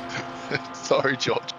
But we've also got Paul Brett just chasing down Benny V at the moment. So this is for our podium position. So interesting to see if Benny V lets him go. He's going to fight for every inch. Knowing Benny V's quite a calm young man, but put the helmet on or put the gloves on. Bit of a changed character. Yeah, absolutely. Paul Britt has actually made up over the course of the lap and a half that we haven't been watching 1.3 seconds on Benny Vintner, and is now sitting even closer behind him coming down the main straight as we wait for that timing table to update. We've got 0.3 now behind. Very impressive laps coming through. Benny Vintner starting to feel the pressure perhaps of Paul Britt coming up behind him, but you got to think Benny Vintner is not actually going to concede as he gets incredible drive up and out through the S's. We're going to go through into the bus stop here. Benny Vintner should be clear enough to avoid falling to the massive toe that Paul Britt will be getting. Paul Britt looking to just stick his nose out wide, but will fall in line and continue as part of this procession. Mate, I know Paul Britt's probably sitting there going, I've got to get this move done early, because it's only 3.5 seconds up to Lucas in P1, but only 5 minutes to go. Whether or not that can actually get done, because that's only going to be 2 or 3 laps, isn't it? Yeah, and we've also just confirmed that it was Nate James that went ploughing into Saxon, as well as we see Ralphie. I think that's Ralphie just went sailing off. Oh no, it's the oh my goodness. I just saw a Mustang go flying. Yeah, Ralphie's not that close. He's 12 seconds back. Goodness me. Okay, we got Perkins here with Lele on the back of him, looking for any way past his Lele, having fallen back during the procession of this race. Lee Perkins has been driving pretty consistently, actually. Done well. Lele up the inside. Squeezing. Oh, and gets the move done. Very classy from Lele. Kicking himself after the spin at turn 1 after 10 or 15 minutes there, and lost so much time. Probably had to pit a little earlier with some extra damage as well. So making a bit of a charge back through, and whether or not he can hold off Lucas Keys coming through in P12 at the moment as well. Yeah, this is going to be a tough one. Again, it's that do I, don't I, do I, don't I, do I fight, do I let him pass? What's the outcome for me? Lucas Keys has the pace, but also every position you drop is less points in the overall championship too, mate, which is what this is what we're all about here, is the season-long race of 6 weeks, 6 races into the final. So you got to hold on to every single position you can get. Yeah, mate, these drivers are somewhere on the cut line of that pro series finale. So I know every single person in this lobby is trying to make sure they maximise all the points they can, because sometimes it only comes down to 3 or 4 points whether you're in that pro final or not. Absolutely. And a quick call out for our man Steve Lewis up there in the Macca car 959 as we watch Lucas Keys go sailing down the inside there of Perkins in the Beamer. Perkins is going to let him go. Lucas Keys safely proceeding on, another position done and dusted for him as he continues to move towards the top 10. But yeah, we've got Steve Lewis currently sitting comfortably in 7th. It's an outstanding drive from him, leader of the Pro-Am pack. A cool calm collected, 2, 4, 6, 8 positions behind him is Bryce Davies, the second place in Pro-Am. Very impressive. Up on the totem pole, Mr. Lewis, and he's just, lapping by himself. He's got a bit of a gap in front of him, a little smaller gap behind him, but just doing everything he needs to only essentially 2 laps remaining. So, don't want to do the commentator's curse, but that's almost a Pro-Am win wrap up for him right there. Yeah, very classy driving here. We've got Paul Britt still looking for a way around. Benny Vintner in the Aston, the modal Aston, still holding on. Famous for its win at Bathurst into wet. Benny Vintner, can he hold on to second place? I think hopes of first are gone with 2.5 minutes left in this race. He is just trying to defend like a lion. Use every ounce of pace in the car, but 3 seconds doesn't actually, or 2 seconds, sorry, 2.3 seconds doesn't look like that much of a gap to Luke Marshall. Lucas Marshall, we could see some pretty exciting racing here at the front of the pack, Davo. They just lost 1.5 seconds in one corner, so interested to see what happened just there. Went from 3.8 seconds to 2.3, so a bit of a moment, shall we say, for Mr. Marshall. Yeah, it could have been just catching up on the chat here. The outcome here could be the pass of the night as well, said Bud from Blaxland. Thanks, Eves, Dad. Absolutely, completely agree with you, big guy. I reckon that we might see something. However, Paul Britt just finding all the wrong bits of the curb there out of the bus stop and will drop back beyond that 2.9 second, or 0.29 second gap that he's got. Lucas Keys here looking for a move around Eshan Lele. This is going to be a bit of a tight one because Lele has a lot of pace, but Lucas Keys just gets so much drive in the GTR out of those corners, the 90s especially, and up into the S's. I reckon he's going to look for a move here down into the bus stop, but it's going to be tight. Lele defending like a lion. Lucas Keys forced to go around the outside as we proceed along the straight. This is going to be really tight here. Lele not conceding, always going to hold his track here, always going to, yep, there we go. Lucas Keys bowing out. Very smart decision. Man of excellent racecraft there. Just knows when to bow out, knows when to push. What a great series of racing we got on tonight. Do you mean to say defending like a lion in the Cheetos car? I'm gonna take it. I'm gonna take it, and I'll call it. It's mine. Defending like a Cheetos. Defending like a Cheetos. What's the Cheetos? It's a leopard. It's a leopard, spotted leopard, isn't it? Spotted leopard. Defending like a leopard. Mate, Cheetos defending like a leopard again, Davo, up the inside, holding Lucas Keys off, saying no, not today. And Sean has a huge job to do because Lucas Marshall just crossed for another lap. So as much as we were probably sitting there going, this is going to be the last lap, got a whole other one to go. So is Lucas Keys going to hold around the outside? Sean he's going to have the inside up here. This is such a good move here. Lucas Keys going to get it done. He's going to have enough. Yep. He's made the overlap and he's going to get all the drive out into the very fast turn 11 here. The left-hander going to tap on the brakes slightly at the 150. Tuck in. Try and clip that curb. Don't run too wide. Going up into turn 11. Don't hit the grass. Stay off it. Don't hit the wall. So many don'ts, not a lot of do's here, Dave. As Paul Britt closed back into on Benny V, so not too many passing positions now to go. So if Benny V hits his marks, it's kind of game over. But in the wet, slippery conditions, that's easier said than done. As now the gap to the lead is only 1.7 seconds. So Marshall's just trying to coast this Boatley home. Looks like. That could be a thermal overtake of the night. I think that move from Keys around the outside, then the inside, then the outside, then the inside of Lele. That's a very clever bookmark there from Annihilatic, I think we've got. Thank you so much for making note of that one. We're seeing a slow, I think that's Daryl Lim with the Audi on the inside there, just trying to let all the faster cars go through, blue flagging, very nice etiquette there. But we've got Benny Vintner still trying to defend Paul Britt. This is going to be tight. We've got 1 lap to go. So we see them all. 1 corner to go, mate. 1 corner to go. Sorry, that's what I meant. Incredible work here from Benny Vintner, holding it off. It's closed up to a 1.49 second gap to Luke Marshall. Lucas Marshall, what a race. Well done, Lucas Marshall. We've got a very close gap there. My goodness, that is 0.3 Paul Britt to Benny Vintner. We've got Ralpy, Layla Bell, Brian Kong, Steve Lewis, Kafil Slade, Jamie Conboy, and Lucas Keys wrapping up the top 10.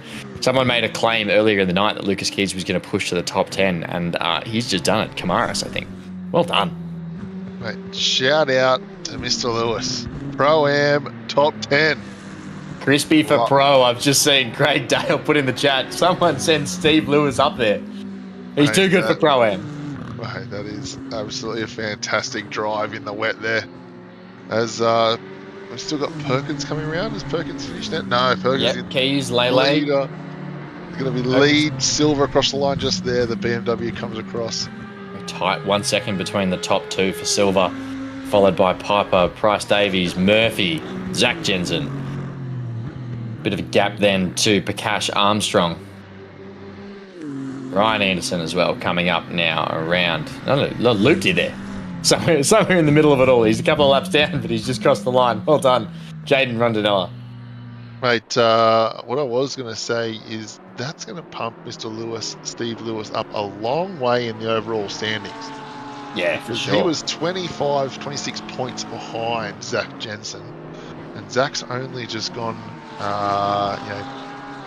17th, so that's not too many points in the overall grand scheme of things. So that Pro-Am battle is going to tighten right up as Paul Britt probably extends his lead in the Pro class.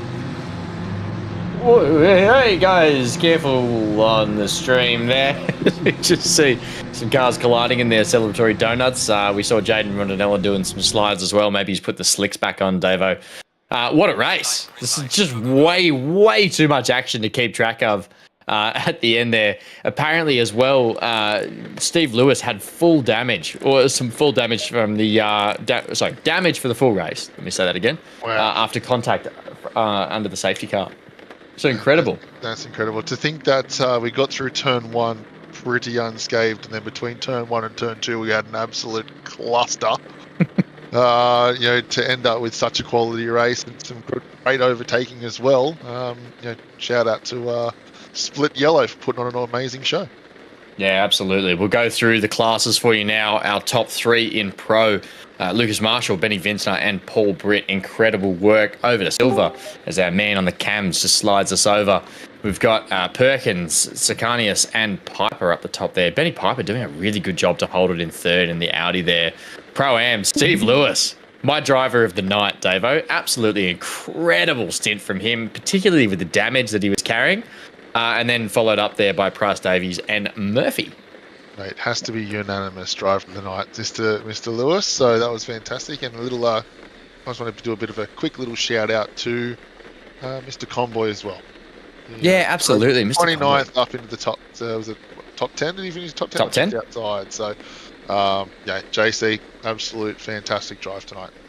Yeah, we've just got the M-Class guys here of Nate James, Byrne and Cranich there as well. Great drive from all of them. Unfortunate incident there for Nate James towards the end too. Davo, give us your... I think we're going to concur on this. Overtake of the night. Thermal overtake of the night. Lay it on me. Yeah, I think pretty unanimous with the Lucas Keys, Lele little exchange late in the race was fantastic. So that's going to probably be my vote as well. Love it. Yeah, we unanimously agree. Thank you, everyone, for tuning in to your Wednesday evening split yellow of the Thermaltake Octane Online Racing Sprint Series. Don't go anywhere. Well, you're welcome to go and perhaps get a drink, maybe go to the loo, come back refreshed, ready for your next series. Because we've got the next split. We've got Gobi and Cam coming in to commentate on the next series of races at Watkins Glen, where the wonderful rainy weather continues. Thank you so much for having us on tonight. Davo, it's been an absolute pleasure to have you in for this one particular Wednesday. Thanks for your time, mate. Thank you so much. Appreciate you all. Thanks, Benny Hignett, on the cameras. Thanks to all of our stewards. Thanks, most importantly, as well, to the racers. Congratulations on the win. Lucas Marshall, well done, everyone, and we will see you next week.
Good evening, everyone. Welcome to the Octane Online Racing Thermaltake Sprint Series for Season 23 here, Round 2 of Watkins, Glen. I am Cameron Thistlepoint, and I'm joined by Tim Gerb.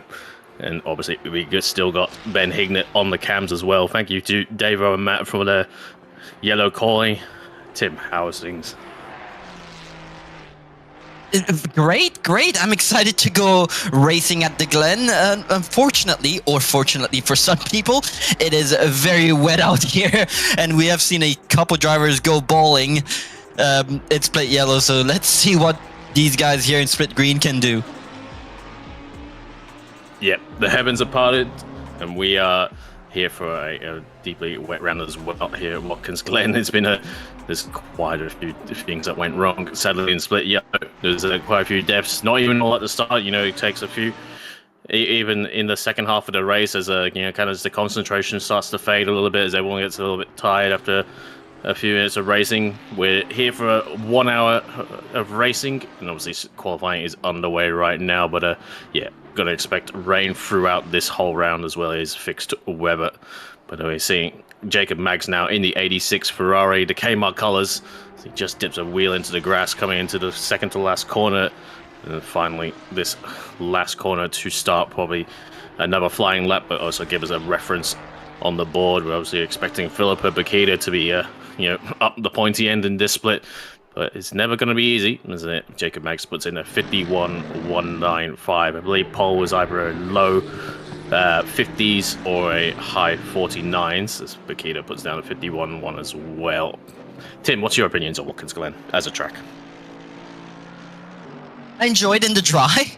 It is actually one of my favorite tracks in ACC. In the wet, however, I've been struggling. I'm gonna put the good old excuse. I'm driving the Big Four. The Big Four does not like the wet. But I'm not gonna lie. I'm not fast at it, but the car itself feels great. I'm just coping a bit on that one. But talk about wet qualifying. That's actually one of my favorite parts of these wet races is actually the qualifying, because the track condition just gets better every lap, and you always tend to see the fastest laps at the very, very end of qualifying. ACC also showing its age. In the ACC, you want to stick to the dry line. In the wet, obviously, if you've seen real world racing or more up-to-date sims, that is not what you want to do. I did a couple laps of the Nordschleife in the wet in iRacing, and let me tell you, I kept spinning because I've been staying on that dry line. But in ACC, the dry line is the quickest line in the wet, and we will see these drivers. We can already see Jacob Maggs already 6 tenths up after his first lap. In fact, it's still going up. He's almost 7 tenths up now, and there's 2 more corners to negotiate. This is going to be, if he keeps it together, a low 50, as he does lose a bit there, but he's still over 6 tenths up as he goes for the final corner. This is where he can make it or lose it. Get as close as you can to the wall. He kept it relatively safe here, but this is going to be good enough for a 150.562. Yeah, very much a good banker now. Philippa as well. 7 tenths up. It's going to be very interesting to see. And straight into the low 50s, getting almost there, but only 1 tenth ahead of Maggs. Obviously, take a few laps to kind of get up to speed a little bit, but going up the lap so far. It's retreating now, 7 tenths up as well, bleeding to 6 tenths. It should put him up into around, I'd say, P5. There we go, into P4 as well. Excellent job from the Ferrari. Obviously, we're expecting the Ferraris always tend to go well in the wet, as well as the Porsches. We did see some very quick Porsches in split yellow as well. But we'll see how it transfers to the race, and obviously, the driver makes a difference at the end of the day, so we'll see how things go. We'll stick with Fercolini, as he is just about 2 tenths up going into this penultimate corner now. A few cars ahead of him, but it shouldn't do anything but distract him, if anything. But going around 4 tenths up, almost 5 tenths as well, onto the back straight. Across the line as Luca Giacomin now in one of the other Ferraris goes to P1 in a 50.4. An excellent lap.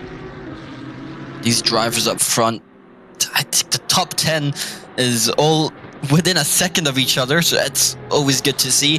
As we see, I guess, Jacob Maggs again finding a lot of time here, as he's again 3 times up.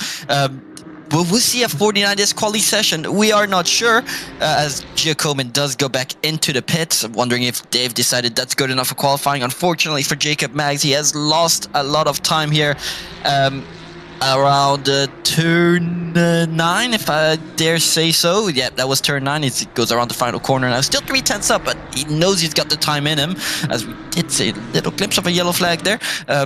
Closely followed behind by, I think that's the Lamborghini of Rob Underwood, but that's still good enough for Jacob Maggs for provisional pole with a 50.390. So these drivers up front, thousands within each other, as we're back with Stefano Ricciuti now, which is almost 5 tenths up, as he did have a bit of a mistake there at the final corner. He did clip the wall a bit too much and bled a lot of time, as we can see here. He takes it a bit safer, gains a bit of time, and he gets himself to the 50s with a 50.645, and that gives him provisionally P4, as we're now back with Damiano. Did see him do a bit of a slide around here as well, turn 9. He did not get the best of exits. It's looking like he's struggling again, but he does get a better exit this time, and he's 2.5 tenths up as he again gets 2 more corners to negotiate. We've only been seeing this one part of the track so far. Apologies, viewers, as he's almost 3 tenths up now. 1 more corner to negotiate, as he loses a bit on exit here, but it's still good enough for perhaps P4. It is good enough for P4 with a 50.600. These drivers up front absolutely sending it, and there's still 3 minutes of qualifying, and you can see Damiano here still has a lot of time in him. He just gets over a 10th just from T1 alone, as he now manages the S's onto the back straight. And I'm wondering if he is going to absolutely send it at the bus stop chicane. Probably one of my favorite parts of this track is this very chicane. It's just balls deep. You've absolutely sending it. I'm not sure how well the Porsche negotiates that one, but looks like he gets around just all right as he goes around the outer loop. Now, sticking to that dry line, and he does get a bit of traffic ahead of him. Hopefully that traffic is far ahead enough so it will not impede him. Obviously, if that car in front is on a lap, Damiano cannot do anything about it. He cannot pass him until that car goes invalid. But so far, that gap is looking all right. He is closing, however, so this might be lap over for Damiano. There is still a few more corners to negotiate, but he is very, very close to that Porsche. In fact, I think he's getting a bit of a slipstream out of him. I'm not sure who is driving that Porsche, but Damiano will be begging for them to move out the way, even if they're not obliged to. But I think they're far ahead enough. We will see in the next couple of corners.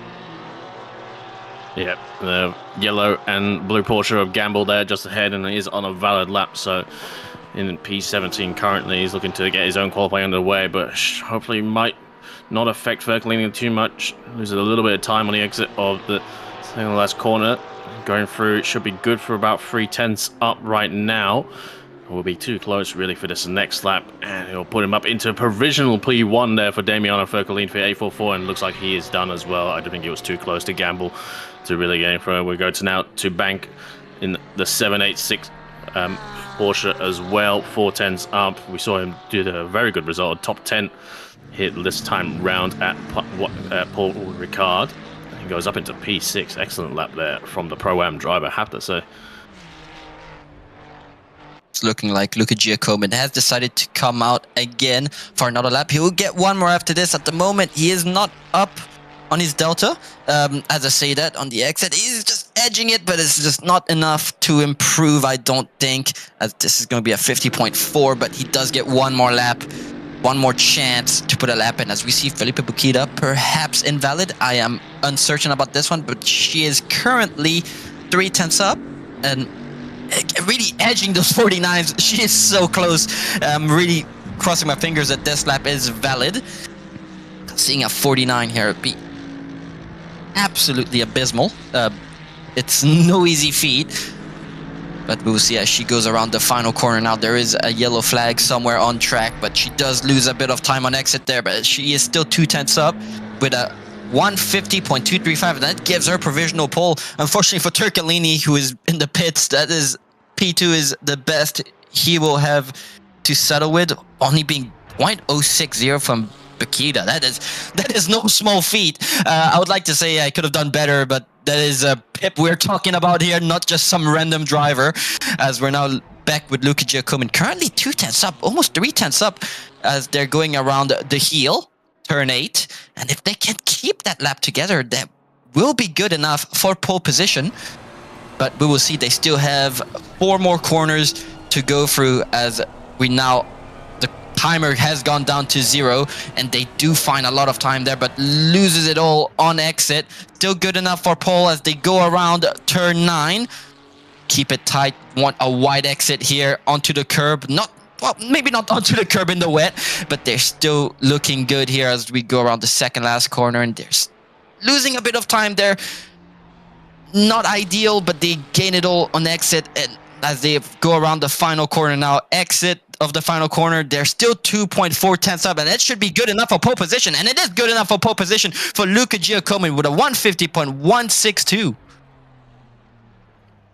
Incredible lap there from Luca Giacomin. Obviously absent from this last round at Paul Ricciardo. As I see Luca Marvel, who's been promoted to Pro-Am, looks like he hasn't improved and he's going to pull off even before the line. But yeah, amazing lap there from Giacomin to put it ahead of Philippa. I believe Philippa was saying she was struggling a little bit for pace, and obviously not the domination that she had at Paul Ricard.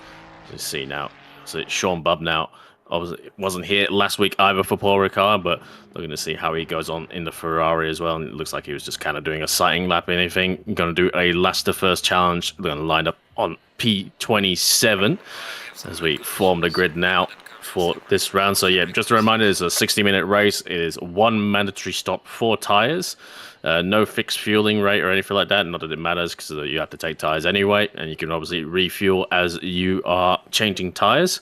Just saw a car appear in the pits, so I'm hoping that's not someone who's had any disconnect errors, but it will be Luca Giacomin on pole, followed by Filippo Bicchita for BS Plus competition on making up the front row. And that was Damiano Fercolini just ahead of Jacob Maggs as well. It's going to have Stefano Risciuti in the Super King Slow Ferrari. And I believe that is going to be Tarak Bang as well on P6. And that is a very, very solid effort for Bank. I will say he was driving the Porsche. It doesn't really matter. He's in Pro-Am and he's fighting it in the middle of all the pros here. That's a very, very solid effort for Tarak Bank, and no small feat for the Pro-Am driver. And being his recent result, I wouldn't be surprised if he gets a bit of a promotion, if you know what I'm talking about.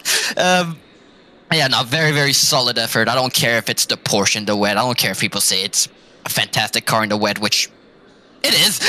But the driver still has to pull through with it. Yeah, well, definitely prefaces. We saw quite a few Porsches in the top 10 in qualifying for split yellow, but only one managed to stay there in the race. So it'll be interesting to see how things goes on. We can see the orange McLaren there, Rad Barker down there in P15, so it'll be interesting to see how he gets on, because we know he's got more pace than the P15 right now. And you see Mike Crick there in the GTR and his amazing livery, I have to say. GTRs did look pretty strong as well. Obviously a pretty decent car in the wet, but only Mike here to champion it for split green. But yeah, 27 runners for this round of Watkins Glen. I mean, like, you know, weather's going to be pretty stable. We didn't really see any tire wear as well, from what I was hearing from the drivers from split yellow. It is pretty much going to be not necessarily attacking every lap, but definitely, you know, don't have to really be conservative, especially with the mandatory tire stop as well.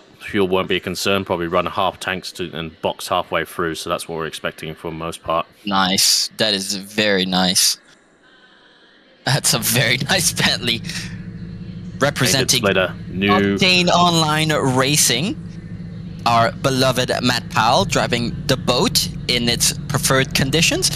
He has not done the best of qualies, but you know, he's just come back to racing. And you know, he's a very, very busy man, Matt Powell. He is making sure everything runs smoothly within the OR community. So I don't blame him if he doesn't have the time that, let's say, I do to practice. And in fact, I spent too much time practicing. I should give myself a break. As the drivers are now off. And look at you coming in the pits.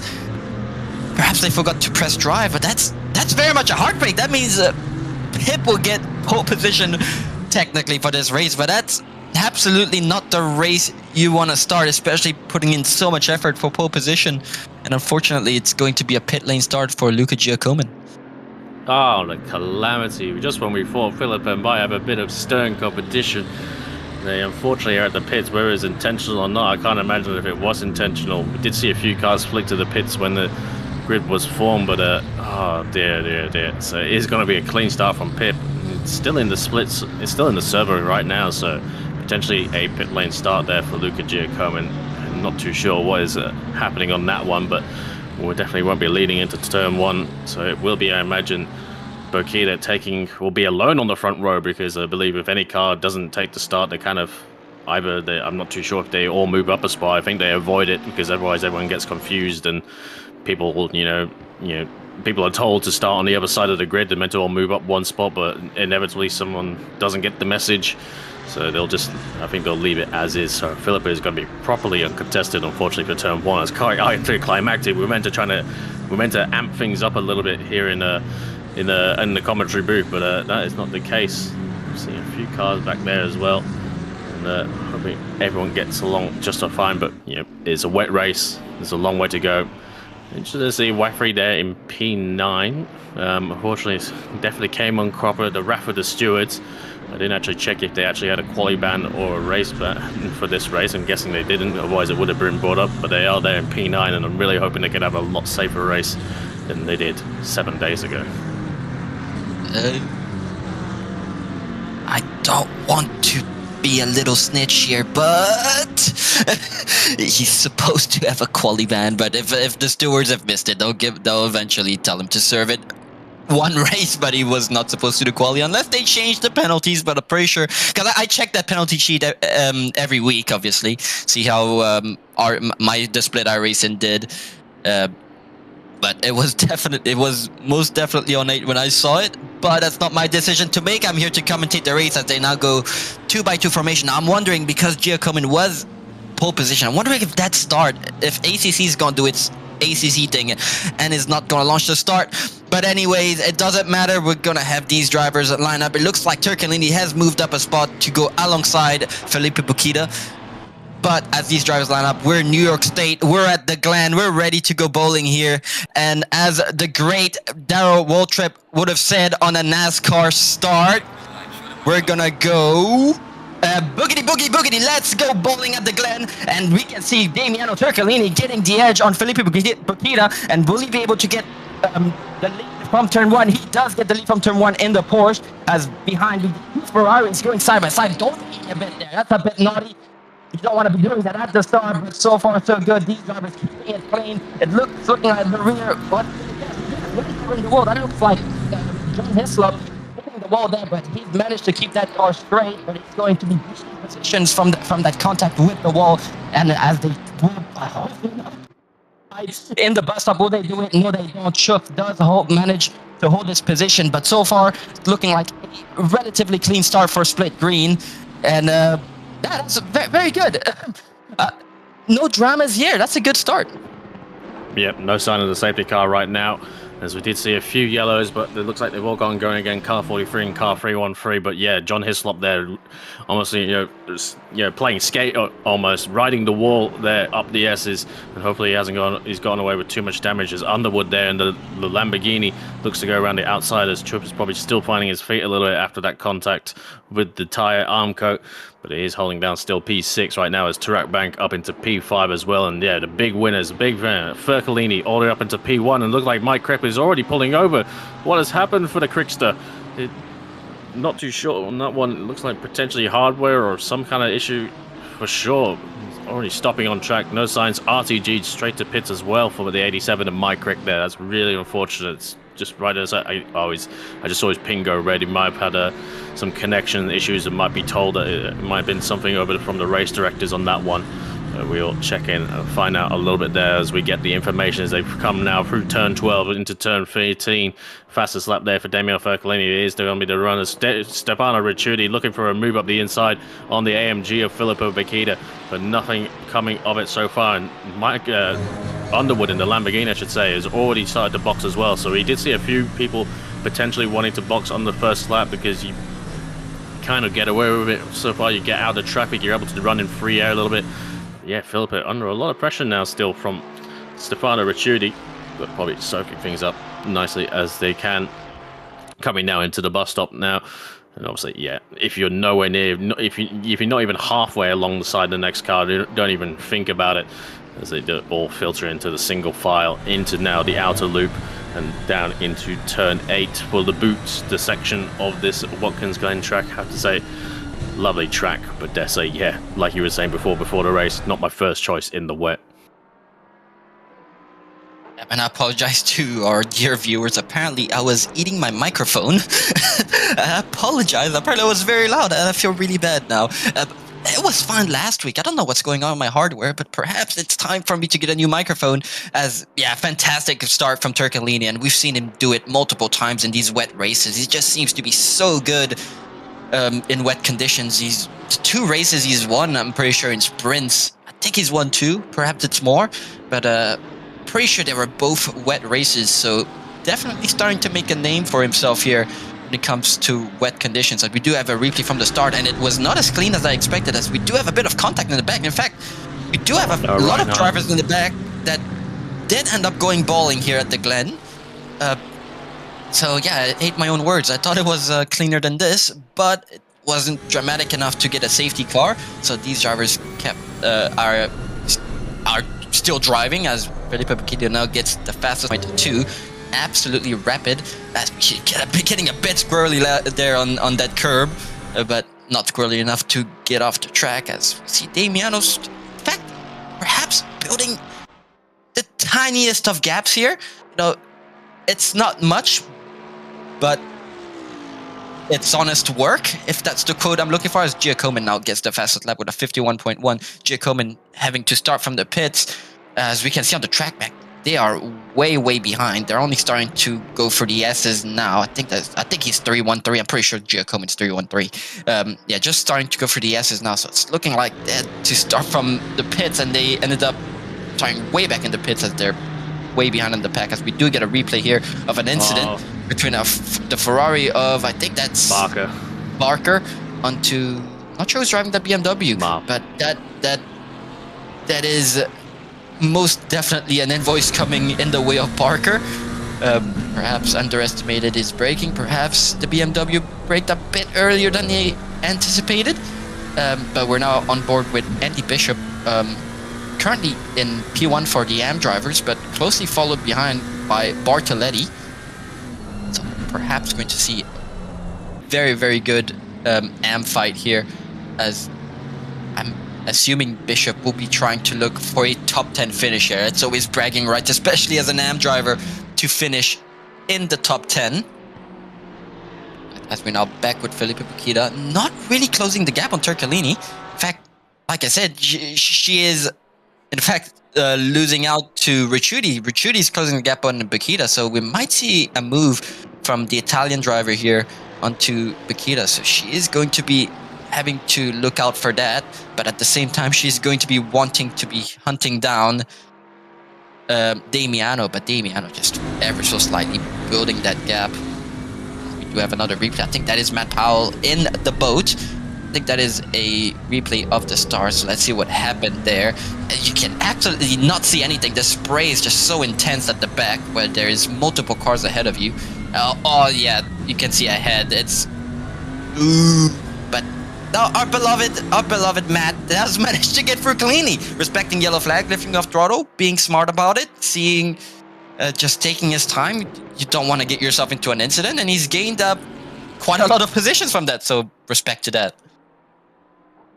Yeah, great stuff there from Matt Powell, showing, slowing down for yellows. Not too sure what, I didn't quite catch what caused Noah Reinhardt to spin. Unfortunately, did find a few other cars as he was unfortunately losing control there into turn 2. But yeah, interestingly, like for Paquita, did start to find a little bit of speed as we saw on the second lap, but still kind of holding station here with Fercolini and Ricciuti right now. But going well so far. As we're going now, I think, yeah, the Mercedes probably not too great in this part of the track. I imagine the Porsche, the sector 3 is already displaced the sector now. We've got to a replay now, so Mike Crick up the inside there, alongside for Noah Reinhardt, and I don't want to call that. I have to say it was a very small overlap from what we saw. I'm not sure if Cricky's connection issues, which he pulled over and RTG'd for, played a factor into that. But unfortunately, a lot of other people did pay the price, have to say. So we'll hopefully keep our ears out on that one, and we'll wait to see what the stewards say. Looks like David Barker, in the meantime, has gotten a penalty, 15 seconds, potentially, for that collision that we saw. I forget who he made contact, actually. It was Luca Marvel in the BMW, our kind of recently promoted AM driver into Pro-Am. Unfortunately, sent to the back of the grid, though, with that contact with the turn 1 run board. Now a Ferrari going up the S's, potentially on the line. So yeah, this is John Trupatelli. John hits look, and just trying to give space to Tarak back there on the left. Unfortunately, understeers a little bit into the wall, but it looks like the damage hasn't affected him too much right now, and going well still in P6, still trying to chase down Tarak Bank and having to look in his mirrors a little bit to avoid Mike Clark. It's Sean Buck now, who started at the back of the grid, P27, already up into P18, doing well for the silver class Ferrari. A long veteran of a series, so I believe our head steward. So thank you to everyone, all our volunteers that make this all possible. He is trying to chase down Gamble right now, going through a few McLarens just behind him as well. But overall, yeah, it's like, I think we called it a bit clean at the start, but it was it's never quite squeaky clean, is it? Especially in these wet conditions. The Glen has given us quite a lot of content so far. Obviously, it's heartbreaking to the driver to get into an incident, especially the ones that practice so hard, putting all the effort to try and get better at a specific track, just to lose out like that at the start is very much heartbreaking. But we're not back on board with that P1 battle, and it's looking like Pip has managed to close the gap onto Turcolini, and she's now really sniffing his rear bumper really with the big AMG, and getting a much better exit here out of turn 1, and Turcolini forced to go a bit defensive, but we know Turcolini is he's a very calm and collected driver, as Pip really showing the nose now, trying to force him into a mistake as they now go down the back straight. They're pretty much bump drafting. In fact, there's a bit of a bump there. It's looking like she is starting to get some very good exits here. Perhaps the tires have warmed up. Perhaps she has figured out the track. I figured out the track, perhaps figured out the wet conditions on this track. I assume she has not really been practicing much. Some of these drivers can just arrive and drive and have pace.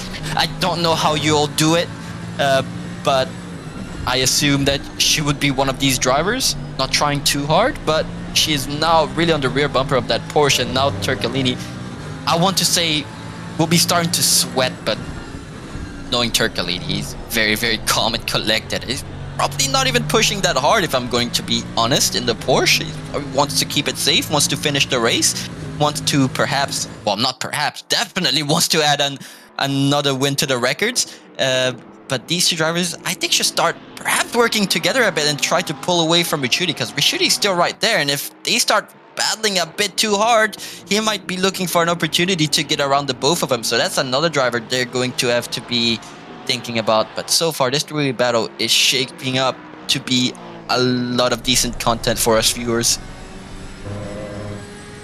Yeah, because definitely looking a little bit more, a little bit more pacey right now, as they kind of found their feet a little bit. Obviously having to chase a car as well with the spray. We don't really see it from these outside replay cameras. But yeah, Fercolini, I feel like he'd be feeling a little bit of pressure. I succumb to pressure pretty easily. But if it's Philip Bikini and the AMG as well behind you, that's a different level of pressure, I have to say. But doing well so far, coming up through the S's. Notice like Fercolini likes a little bit of a wider line. Does compromise his left-hand part as well, but it is always tricky if you get too close. We saw Philippa kind of didn't know whether to go left or right as the line changed up and down through the S's. Not close enough to really make any impact this time around. Obviously, the Porsche not too great for its straight line potential. The AMG is better, but I wouldn't say it's the best car out there either, but it definitely helps when it's got a draft. I'm just to say, AMG, we'll see how they go through this section. But seeing also Luca Giacomin with the fastest lap right now, up into P22, looking interested to see that he's gonna looks like he's got to go through the field rather than maybe do an early box and get the first stop out the way and just do the undercut. But, I guess he knows best. Someone did suggest that potentially he picked the wrong tyre. See, he's already gone through as he gets past Luca Marble as well up into P21. So making big gains. I think we'll definitely see him in the top 10 come the end of this race if things all go to plan at this current pace. But it's a big if as well, even for the best of them out there here at Watkins Glen in the wet. Definitely seeing a little bit more dryness starting to creep in a bit. Obviously, you know, I think we could end up seeing better times towards the end of this race than we did in qualifying, as there's a lot more like running in the session as well. The more the cars are out running on track, the more they dry up the track. Not necessarily it's going to get anything even remotely close to a dry track for slicks, but you know, the less rain on track as well, it helps just to deliver the lap time. Stefano Ruccini going up the inside, potentially missed his braking zone, but he is going to get the move done and actually still make the move done and completely caught Philippa napping there. And it's a valid move done there from the Ferrari. A bit of avoidance from the AMG, but that was an absolute shame. We'll have to see a replay of that. Thank you very much to Ben Hignett. So yeah, 2 car lengths back from the Ferrari. Brakes late, goes up the inside. I'm not sure if they were intending to send it up the inside, but they did get the car stopped. They didn't go exploring up the NASCAR line here at turn 1 of Watkins Glen, but they got it done. And Philippa definitely was wise enough to see them coming as well. Tim, your thoughts? That was absolutely insane. I did not see that move happening, but that was a very, very optimistic move, and I would like to think that was not intentional from the Ferrari driver. It looking like he missed his braking a bit and tried to go to avoid the AMG, but at the same time he saw, you know what, might as well try to go for the move. That was a very, very opportunistic move. In fact, Pip had to check up a bit because of it. I wouldn't be surprised if the stewards take a small look at that one. Obviously, there was no harm caused. Thankfully, Pip is a very experienced driver. She knows exactly what to do. And that's another thing that separates these drivers, as Ruccini does go a bit wide as we're not looking at them, and Pip does get the position back. I'm wondering if Ruccini goes wide or was perhaps told to give the position back, because it was Pip's corner, and Pip had the right to the line, and she had to do some avoiding action here. And yeah, I'd like to think that he actually gave that one back. He's been wide basically the entire corner. That does not look like a mistake. It looked very much intentional. They were asked to redress. Yeah, so yeah, they were definitely asked to redress, and yeah, that's the fair thing to do. I don't think it was intentional. Like that's I'll just say that, but it really did. Oh, Jack moved very wide out there. Sorry, Tim, go. Please continue. It was intentional, just like they really locked up, break up too late, and their decision was to win the inside, and thankfully Pip saw it coming, and she moved out the way. So it could have been a lot worse. If it had been any other driver, I'd like to think that this could have ended in disaster, but we keep racing. Ruccini gives the position back, and he'll have 44 more minutes to get them done. Yeah. You're not going to send him from 2 cars back. It was not quite a rich case plan, and we've seen each race for us. I'd say he's definitely no pushover, but he's not definitely on the rest as well. Definitely. It was interesting that obviously he kind of recognized it a bit later. He went into the inside, but thankfully Philippa had the awareness as well to also see it coming, because if Philippa took the normal line, as I think they would have been entitled to do, it would have unfortunately resulted in at least the AMG being turned around, that's for sure.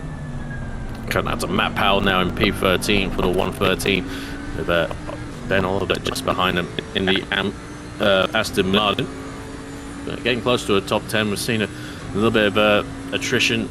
We should see P17 and P18 there. Sean Bubnow and Luca Giacomin still kind of siving their way through the field. And they'll be on the tail end of these guys very shortly, I imagine.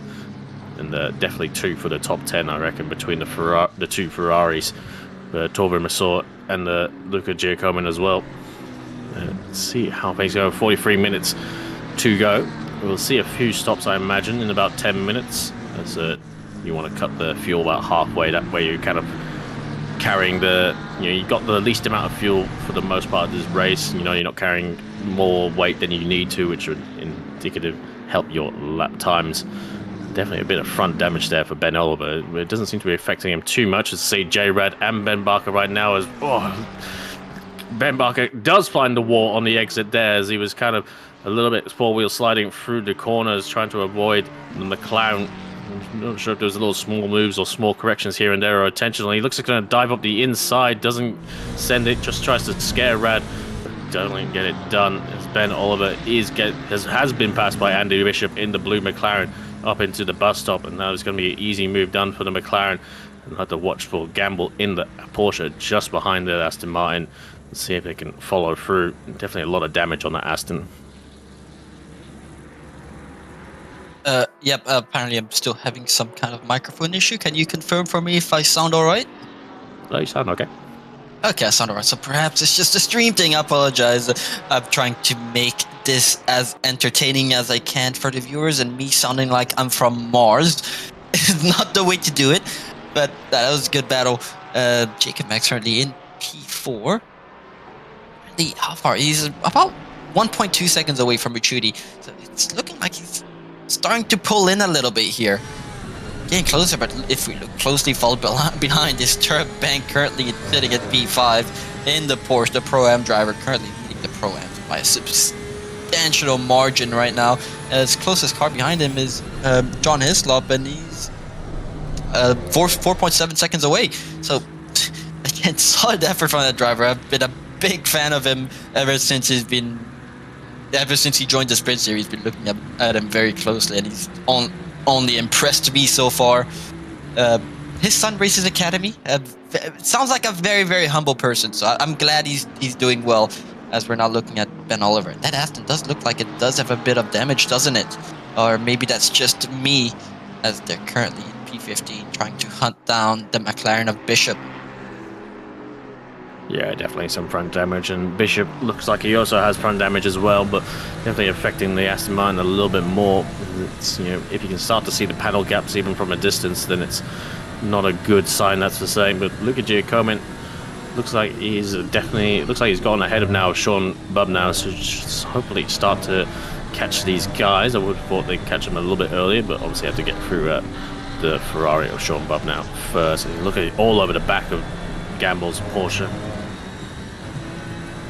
Hey, it's really on the push, Giacomin. It could have been a great race for him. Would have been nice to have seen him in that three-way, perhaps would have been a four-way battle with him in it. But unfortunately, not sure if they forgot to press drive or if they pressed drive and they got sent back to pits. I know that can happen. I remember it happening to Peach. It has happened to him before at, I think it was Hungaroring. A few seasons back now. I was watching a stream when I was still an academy driver. Just amazed how fast some of these guys are, and I still am, but as an academy driver, seeing people 3 seconds, 4 seconds faster than me was always amazing. I always wanted to know where they found that time, and he had pressed drive and he got sent back to pit, so I'm wondering if that's happened to Giacomin as well. If it has, that's very unfortunate and very unfair to him, as he has had a fantastic qualifying session. But it's looking like Makita has lost a lot of time here to Turcolini. Turcolini now 1.5 seconds up the road, so wondering if that's a mistake or if Turcolini decided, you know what, now it's the time I start pressing on that gas pedal a little harder and start building a gap. I feel confident, I feel comfortable, the track's a bit drier, I feel the grip a lot more, and now I can start sending it a bit more and not feel like I'm gonna spin it at every second corner. Yeah, Damiano's doing a great job right now. Not to go into the pressure behind Philippa Vikita. Yeah, I think Philippa is not doing badly, to say the least, but they're definitely finding it a little bit tricky there in the AMG at times. And obviously we've kind of recounted how good the Porsche is in these conditions. It's natural sort of conditions, lots of traction, lots of grip, perfect for the wet. Interesting. I have to say, it's quite interesting to watch Philippa with using TC1 and ABS1 still in the wet as well. In the AMG with all its torque, you can see the purple lights on the dashes when the TC is having to kick in, so still using lots of TC, but That's how AC works a little bit right now. Less TC is still faster than high TC. Even in the wet, it's not really punishing to run the. It's not punishing to run the low TC if you can handle it. It's definitely. You want to an hear advantage. something else that's really funny? Go on. In the Ford, all right, and it's very much a Ford thing. In the dry, you use ABS 2, but in the wet, you use ABS 1. You believe me if I told you that?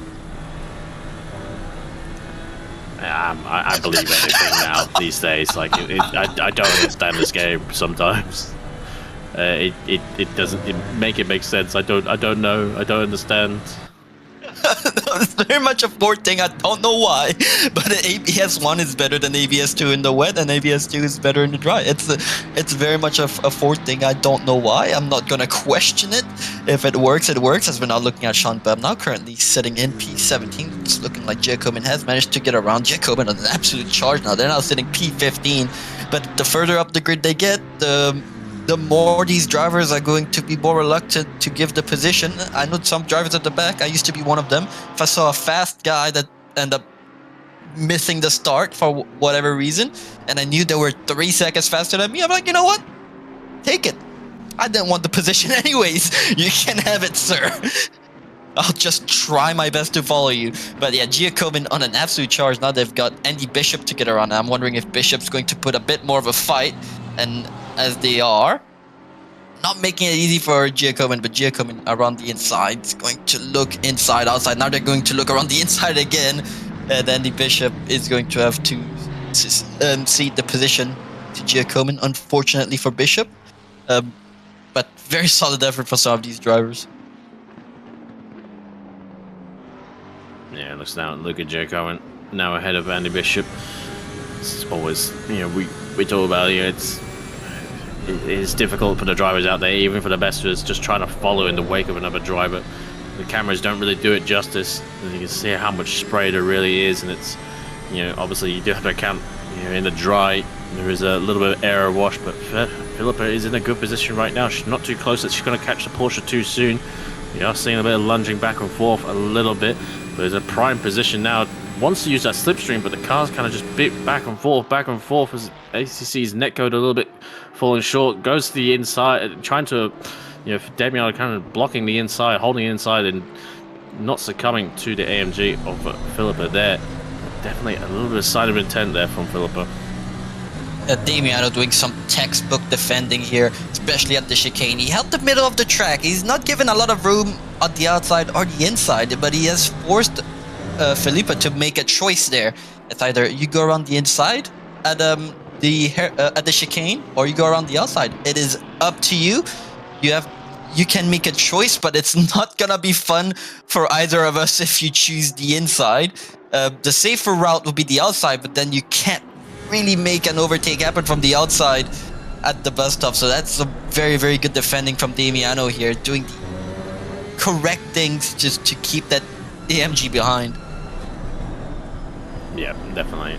And it was kind of frustrating there for Philippa. I think she wanted to use the slipstream a lot more, but we did see it even on the early few laps. It's quite hard to follow. We saw there was a little bit of a bump, potentially because of netcode as well. Unfortunately, connection sometimes not too ideal, makes it very hard to kind of stick with a car. There is a car up ahead, is Luca Marble, blue flag, and gets out the way nice and neatly. Shouldn't affect this battle too much. They have these two have gapped Ricciuti a little bit by 2 seconds, but any small, coming together or anything like that is going to undo that very, very quickly. See it follow their run now, going up the hill, so similar to last lap, but they're not too close and not too far away, gaining from the slipstream. But the lunging back and forth, it's really making things difficult for Philippa. But she wants to go to the inside. Damiano didn't block it up enough, and it's going to be learning alongside for the inside line. Surely it's going to be easily done for Philippa. She gets the inside line done, and it is, Damiano didn't contest that at all. It would have been almost detriment to them if they went in side by side. So excellent job there from Philippa. That was very much a full send move. She made the move at the start of the straight this time, not giving Damiano time to react, to defend. She just had the better exit there and just took what she could. of the inside and now force Damiano into a decision of his own. Now, do you want to go side by side for the chicane? And Damiano, being as wise as he is like, you know what? Take it. It's fine. I don't want to ruin my race today. Thank you very much. As we're now looking at Matt Powell slowly moving up the field, currently sitting P13. I think they're slowly moving up the field, but now they've got issues of their own, as there's a wild Giacomin behind, out for blood, wanting to get as far up as they can. And as we've seen before, he's not easy to defend, old Giacomin. As we see, Luke Marvel does a bit of a spin there and faces the wrong way on pit exit. Now, let's hope nobody's exiting pits as that was happening, but that's a very tricky position to be put in, as Giacomin does make the way around, his way around Matt Powell, and now he's got Jack Miller just ahead to navigate. Yeah, as we displaces the Bentley, and now has the McLaren and Jack Miller, like you said, to get past. Marvel, we just saw in the replay, is just ahead of these two as well and gets out of the way, and hopefully doesn't, unfortunately, go for a little bit of a pirouette after this as well, like he did in the replay. Unfortunately, kind of all coming undone there for the BMW driver. We're seeing a few pits right now. Richuti is boxed, Tarak Bank is boxed as well. So a fresh set of wets and probably half a tank of fuel just to get to the end. We see Luca now catching up the inside, catching up the hill here on the McLaren. McLaren not too bad down the straights, depending on its wing level as well. Through the slipstream, defends on the inside, does Jack Miller. And Luca goes to the outside. Hopefully he's given the space. He's going to try and hold it around the outside, but it's not going to work out. And does back out of it sensibly enough as well. Live to fight another day for the Ferrari. No point undoing all your hard work right now, when you got the pace as well. Next time around, you'll see if he can get past. Maybe I would have, maybe boxed, try and undercut all this traffic but maybe he just wants to fun. He wants to side through the traffic. He gives the dummy and sends it up the inside instead into the toe for the Ferrari driver, and he's easily going to get that done with a little bit of a dummy send for the McLaren. Kind of a bit of a switchback. Lovely done. Yeah, he's really pushing up the field, but as we see, as he gets further up the field, I've mentioned it before, these drivers are going to be more and more feisty, and I'm not going to be as willing to give the position. We do have a replay here of Stefano Risciuti and Tarak Bank. I'm wondering what's happened there. He's at the chicane. He's got a bit wide, and there's a bit of a bump there. And in fact, he does get the bump and almost hits Bank. But thankfully for Bank, he manages to avoid him only just. But that is another thing about Watkins Glen, is you do end up going off track there and trying to get back on. It's extremely bumpy, as now Felipe is going to have to manage blue flag traffic. I think that is McLeod. I think that is the Lamborghini of McLeod. I think there's only two Lamborghinis in the split, so it's either Underwood or McLeod, but I'm pretty sure the pink one, it's McLeod. And it's looking like dry tires for Stefano Risciuti. He has done a loop-dee. He's done a loop-dee, exactly. Some of these drivers forgetting to set their tires in the pit window MFD and end up being on dry tires. So unfortunately for not Giacomin, Risciuti, they are going to have to go back into the pits and get wets on, and that's another, well, I was gonna say 30 seconds, but it's a lot more than 30 seconds, as they also have the driving part of the pit lane to manage. So I'm going to assume around 45-50 seconds lost due to dry tires, but that's an absolute heartbreak here for Risciuti, as we do get another replay of the chicane, and that is John Islop goes a bit deep on the inside, gets rear-ended by another Ferrari, goes Tokyo drifting, but manages to keep it on four wheels and manages to stay ahead. I think that was the Ferrari of, who was that? I think. Simon. Yes. I apologize for butchering your name, but it's looking like Chuff had to slow down, and the other Ferrari driver just didn't see it happening, as now we have a battle for what is P8 between Barker and Rad, but Barker currently with a 15-second penalty, so they've got a lot of work ahead of them, even when they do end up passing. Well, I want to see if they do end up passing the McLaren. And as we can see in the background, we've got a Giacomin.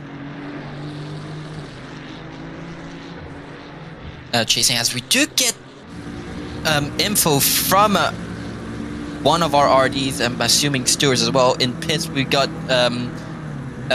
Pip spun in the pit lane.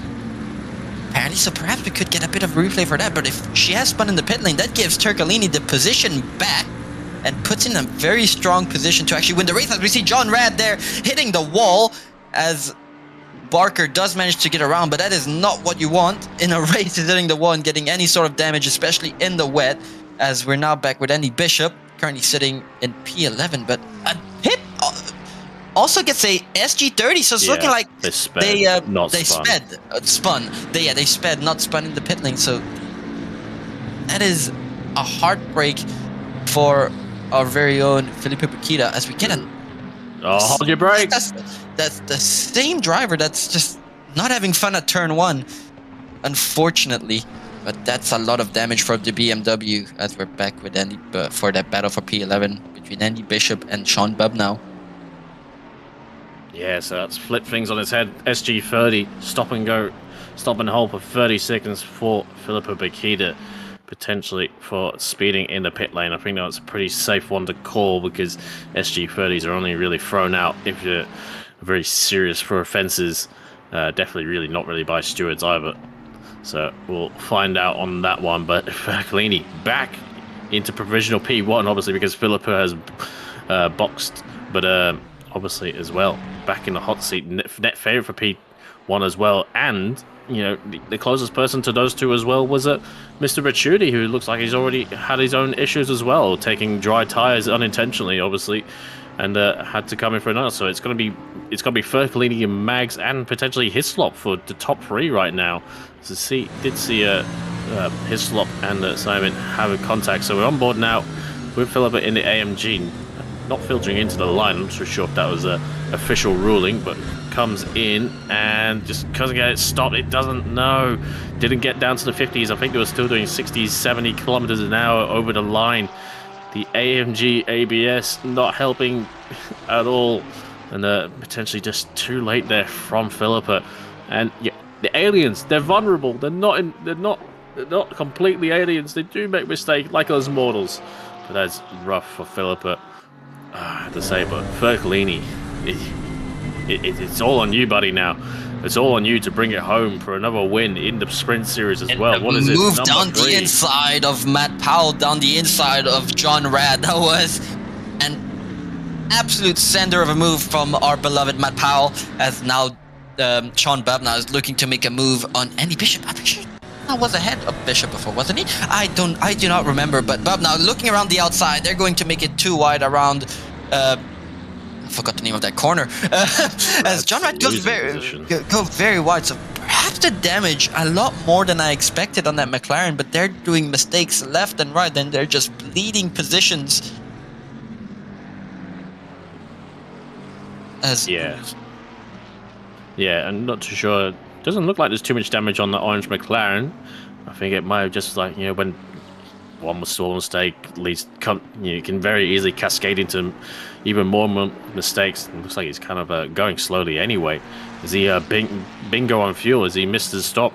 Does he have enough fuel to get round? But we'll see him find out. Andy Bishop there filtering into the pit lane, into the apron as well. Let's see there. It looks like Powell as well. And another McLaren already boxing as well, seeing lots of pits. Jacob Maggs provisionally P2 in the 86 Ferrari in the box as well. Fercolini still circulating around. So yeah, not the podium I was expecting. Philippa not potentially on the podium. It would be a very big ask to get back with the SG30, who still has yet to serve as well. See 312 out, yellowed on track as well. Not too sure who that is. It looks like it's Craig Busk.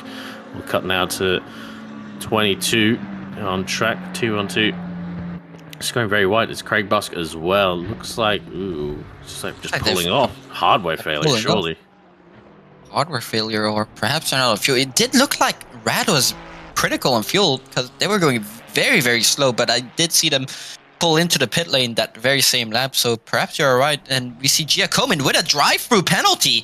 It's looking like they've also sped in the pit lane, so all that effort they've put into that race, it's all gone down the drain, as they now have to go back for the pits for a drive-through. So I'm assuming either track limits, so they've also sped in the pit lane, but only minor speeding. So that's what happens when you very slightly speed and very much speed in the pit lane. It's either, if it's a very slight speed, you get a drive-through penalty, as we do have an Audi doing Audi things, keep it together, and he does keep it together. I think that is Lloyd. I forgot his name. Yeah, Callum Lloyd in the Audi. So solid effort there to keep it together. Audi just doing Audi things, to be completely honest. It's probably one of the hardest cars to drive on ACC, or at least hardest to be fast in. But we're now back with Pip and wondering when they are going to serve that SG30. Ooh, this is close. Tarak Bank and Jacob Maggs, and this could be on for a podium as well with the rate there's everything going on. Well, obviously Bakita still needs to serve their SG30, but we saw Jacob Maggs was only behind Ricciuti and was net P4, so there's a podium on the cards here for Tarak Bank if it can get past here, and obviously Mr. Maggs as well, depending on where Hislop comes out. They're on the box right now. Let's see if they are moving. I can't see them moving on the track map, so they are going to clear it. So it will be Tarak Bank. I think it's a net P3. I apologize. I think it will be the Porsche. 2 Porsches on the podium so far. Very, very solid effort from these drivers, and very solid effort from Tarak Bank. If they do manage to get that podium position, I'm sorry to say it, but they're going to be moved up a rank. They're not going to stay in Pro-Am. You don't just get a podium in an OR sprint race like that. It takes a lot of effort, a lot of hard work, and Tarak Bank is showing all of us that they've been putting in the hard work and just getting very good and consistent during our sprint races. So that's a very solid effort from Tarak Bank, and again, big fan of him. But it's not done yet. He still has to get around Jacob Maggs. Have to see where they end up once the top 3 go for the pits. Obviously, Barker with a 15-second penalty will have to serve that one in the pits.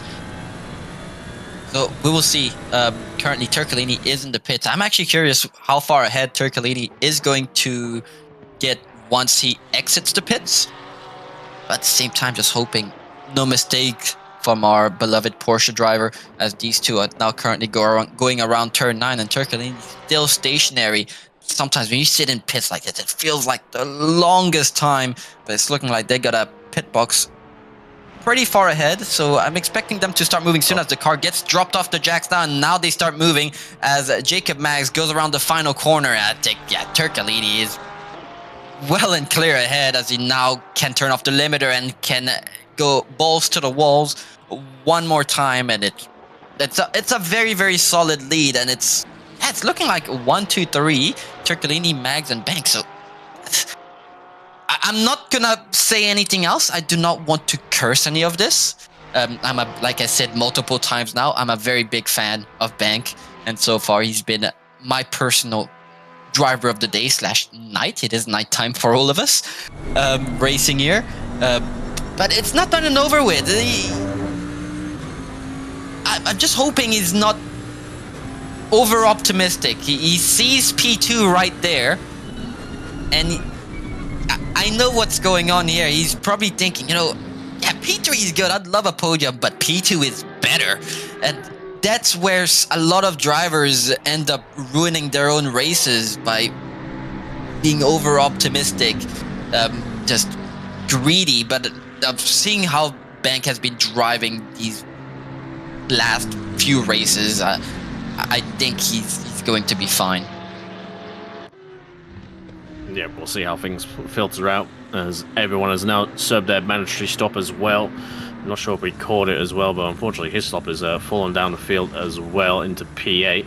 I'm not too sure. I did see earlier that he was on free warning, so may have had a drive-through penalty or some other issue, but they definitely dropped quite a few positions. We did see a little bit of contact between them and another Ferrari, but it didn't look so much that it was going to drop him by that many spots. Obviously, Filippo Bakita is now boxed and done their stop-go 30 down into P20 behind Luca Giacomo, who's also served their drive-throughs. So P18 and P20 for potentially 2 of the fastest cars on this track as well. But Fercolini in the lead. We're just under 5 seconds over Jacob Maggs. Looks like Jacob Maggs has started to find a bit of a turn of speed as well. We did see him mostly under attack, like when he was on his outlap, but Turab Bank, that's still right there as well. Turab kind of just needs to run at his own pace, not push too hard, but still keep the Ferrari honest as well and trying to force a mistake. Shout out to Ryan Underwood there, P4 right now, 10 seconds behind these two, but still holding down P4. Very good job there for the Lamborghini driver. And Sam makes up the top 5. Michael Clark, P4, look at 4 Pro-Ams in the top 7 right now. It's an amazing job by these guys. How good is that? You see all these Pro-Am drivers in the top 10, even our very own Matty Powell in the top 10 as well. So got 5 Pro-Ams in the top 10. And that's just from being consistent. So I've got a lot of... we've got a... Whose car was that? I just saw a car disappear there on stream. But that just goes to show consistency. A lot of the times in these sprint races, consistency is key. You know, just because you're not the fastest does not mean you don't have a chance. As long as you keep it consistent, and I've been telling this to... I've got a couple academy mates and my very best friend, John Gormley. I keep telling him, just be consistent, and the results end up coming. Because you get a lot of these drivers pushing a bit too hard, they do mistakes, and if you just keep it on track, don't do mistakes of your own. Though perhaps you're a tenth or two slower, but if the driver ahead does mistakes and gets, like what Pip just got, an SG30, that's a massive penalty. That's a free position right there, and if you keep it consistent, you can end up getting some insane results here in OOR. EA, John Hislop has gotten a drive-through. Not consistency. Oh dear, oh dear. Oh, it's Matt Powell. Yeah, he's blinking a bit. So internet not being his best friend at the moment. But yeah, John Hislop with a drive-through penalty. He's been on 3 warnings for so long, and unfortunately, it has manifested, and he now has a drive-through penalty. So democracy. Most of our pro drivers having a race to forget. There's only 2 of them so far have had decent. I want to say decent. P1 decent race. A great race. Yeah. Okay. Race. Well done, Turcolini. But Turcolini just keeping it on track, and so far looking like we'll touch on it now. But like he did not crack at all to Philippa Bakita. Obviously, Philippa did get past in the end, but that was, you know, incredible, I have to say, from Fercolini as well. He's very much a very cool-headed driver, and that's one thing I admire about Turcolini. Let me tell you, if I had Felipe Bakita behind me for one corner, I would probably crumble under the pressure. I could not imagine being in his shoes, and the fact that he's managed to hold her off for so long. It's just very, very solid effort. As we do have a yellow flag there in the S's. That is the number 29. So who is that? Who is the number 29 car? I don't see them on the leaderboard. It's the Audi. It's the Audi. Oh no! It's the Audi of Callum Lloyd currently sitting in P24. And that's exactly the same spot where we saw that replay of him going drifting a bit. So it's looking like this time they have not managed to hold it together. And hopefully there is no major damage on that car, but we're now back into that battle for P9. It's looking like Matt Powell actually has managed to gain another position. I'm pretty sure they were P10 before, so oh yeah, it was Trifatelli, wasn't it? Trifatelli got a drive-through penalty, so that's why they got that position. Thank you very much, Cam, for being a little bit more attentive than me to their relative. But just this racing has just been exciting. Split green, keeping it mostly clean. I mean, it's only been 2 splits. That's 3 splits, and so far green has been the cleanest. We'll see what red can do tomorrow. But seeing Matt Powell in the top 10 is always good to see. Jack Miller also managing to take it into top 10. I'm pretty sure they started something like P18, so making up 10 positions in a race is no small feat. And again, I'm gonna say it again, is consistency. Yeah, absolutely. It's consistency is key. I'm scared to say the words now in case someone else gets a drive through, but we do a good job. Cursing is our game as commentators. But yeah, Simon here looks like he's a little bit under threat from Michael Clark. Actually, I believe he was behind Michael Clark, so it looks like he's taking that position away and up into top 5. Net P2 for Pro-Am. Could be net P1 if Track Bang gets a promotion in the subsequent races. We shall see. Never, we like to. I think the stewards like to get a little bit more data. I think like some really obvious cases, like we saw with Luke and Marvel last week, definitely not an AM. Put up to Pro-Am right now, potentially could go further, but unfortunately to maybe show the, and been brought back down to earth a little bit with this race. Really seems to be struggling in the BMW. We've seen a few drivers have to say, just not going too great. Like a few spins, and unfortunately every spin just makes things worse. We get like, the small flat spots, even if you can't feel them through the wheel. Just makes it even easier to spin next time around. But yeah, Sean Bubb now giving his fellow staff member Matt Powell in the BMW, the Bentley, a lot to think about. They're still kind of keeping Jack Miller at bay as well, so a lot to fight for. And I think these guys are I don't think they're gonna be under threat from Giacomin and Bakita at the end of this race. Don't want to confirm that too much. They are not too far behind, but they still got a ways to catch these lot, that's for sure. I was gonna see something very dumb there until I realized wrong car brand. But when you said the BMW, I'm like, I was gonna say you're technically right, and then I'm like, wait, that's Rolls Royce. I think BMW Rolls Royce is owned by BMW. Correct me if I'm wrong again, but I'm pretty sure they are owned by BMW. You tested my knowledge now. I'm not. Close enough. Okay. Imagine a Rolls-Royce GT3 car. I mean, it would not work. That car is absolutely massive, but it would absolutely be hilarious seeing a Rolls-Royce with all the aero. That would be a proper brick of a GT3. They are. They do own kg Rolls-Royce, yeah. Minus 1,000 kg Bob, and it would still be overweight, but it would be very comfortable and very quiet. That would absolutely be hilarious. Rolls Royce, you know what to do now. Make a GT3 car of the Phantom.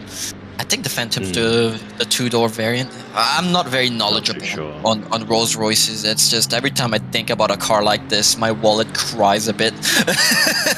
But my we're not wallet looking cries at... if I look at a Camry, Jesus. As we're now looking at Nicole Hong, currently sitting in P14, and that's a very, very interesting battle going on here. We've got a four-way battle, and look who's behind. It's Luca Giacomin. I think that's Luca Giacomin. That is a bright red Ferrari. That is Luca Giacomin and Barker behind. The duo coming in through, trying to gain as many positions as they can, especially after the DT of Giacomin. He's going to be furious after that one. Or perhaps this will be a race to forget for Giacomin, but currently sitting P16, still with the fastest lap. But now he's going to have to try and get around another fellow pro driver of Barker, and Barker's going to try and get around Nicole Hong. So that's a battle to keep our eyes on. Definitely, these two drivers definitely more on the aggressive side. As it's looking like Barker's going to get a run here down the back straight. Hopefully they're not going to try and go too wide through the chicane, but it's looking like they are going to go too wide through the chicane, and they do, and Hong decided, I'm not going to fight that one too much, but now they've got other drivers to worry about, as Giacomin in the background looking like they're going to look around the outside to go for a move. Won't be able to make it stick. It is very slippery out there, as they're now pretty much on the rear bumper of Hong, and they're going to be looking down the inside, and Hong not fighting it too hard, but as I say that, they go door banging a bit, and Hong has been pushed wide by Giacomin. So wondering if the stewards are going to be looking at that one. That was very much aggressive from Giacomin, but that gives them currently P15, but that will not be good enough for them. I know they're more of a P1 kind of driver. But, we do get a drop round this season, and this is looking like it for Luca Giacomin, not having the best race, from going from pole position to being sent back to the pits to getting a drive-through penalty. That is definitely a race to forget for Giacomin, but if you look in the background again, that is a very much BS Sport competition AMG, and that will be the AMG of Felipe Bukita trying to get involved in that battle as well. So this could get very interesting here in the closing stages of this race. Yeah, pretty closing in. Maybe a drop round, but there's still points to be had as David Barker ends up the inside of Oliver in the 99 Aston Martin. Still quite second hand from early in the race. It hasn't any damage done, and Giacomo looking to cyber his way through, so they're not too far away from potentially knocking on the top 10, but they've still got a bit of a gap to get to Gamble, and only 7 minutes to do it, and still have to make the moves done. And yeah, Bub now still catching quite up the road as well, already past the outer loop and going up into turn 8. So we've got Giacomo still looking to try and get through past the Aston Martin, but nothing doing so far. These guys need to keep things clean. There's been a lot of penalties out there, not just for collisions, but also other misdemeanors. Do not need to add any more. Obviously, there's a penalty points tally as well, so you know you can't just ruin this race. You can ruin potentially another race weekend with a quali ban or even a race ban if you're especially like visiting the stewards. But so far, all good, and does get past the Aston Martin of Oliver. Starts to peter down, but still a great job from the AM driver holding down a sort of a low teens position. It's been quite a crazy race. Actually, Ben Oliver should be the top AM, because Andy Bishop is definitely not an AM driver. I think they were silver marked in previous seasons potentially, which might be just an issue with them showing up as an AM driver. But still, Fercolini 5 seconds ahead of Mags and Tarag Bank as well. Jack Miller here now in PA.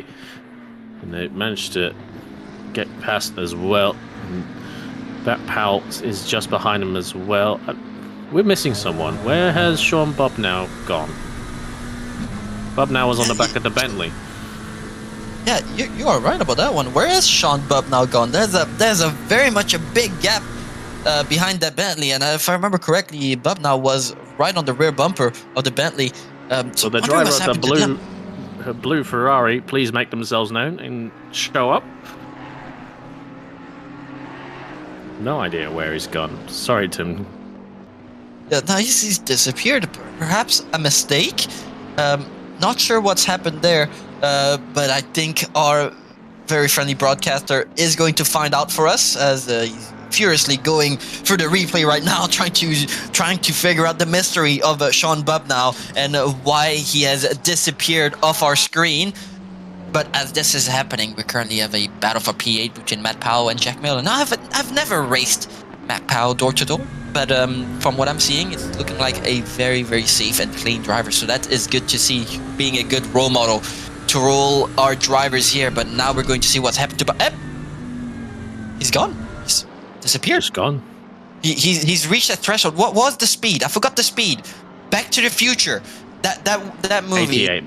DeLorean. Yes, 88. He's gone 88 miles an hour, and he's just gone back to the future. As the best way, he just goes. He's gone like Luke D's wet tires. Can I mention something real quick? Go ahead. Now, I do not want to assume. Does anybody have a stream of Matt Powell or anything? Is there? If you look at that Bentley, what is wrong with that Bentley right now? Oh, sorry. Not to distract, but best dad ever. Oh. What is missing from the Bentley? There is something wrong with that Bentley, and I only figured it out when I was looking at the onboard.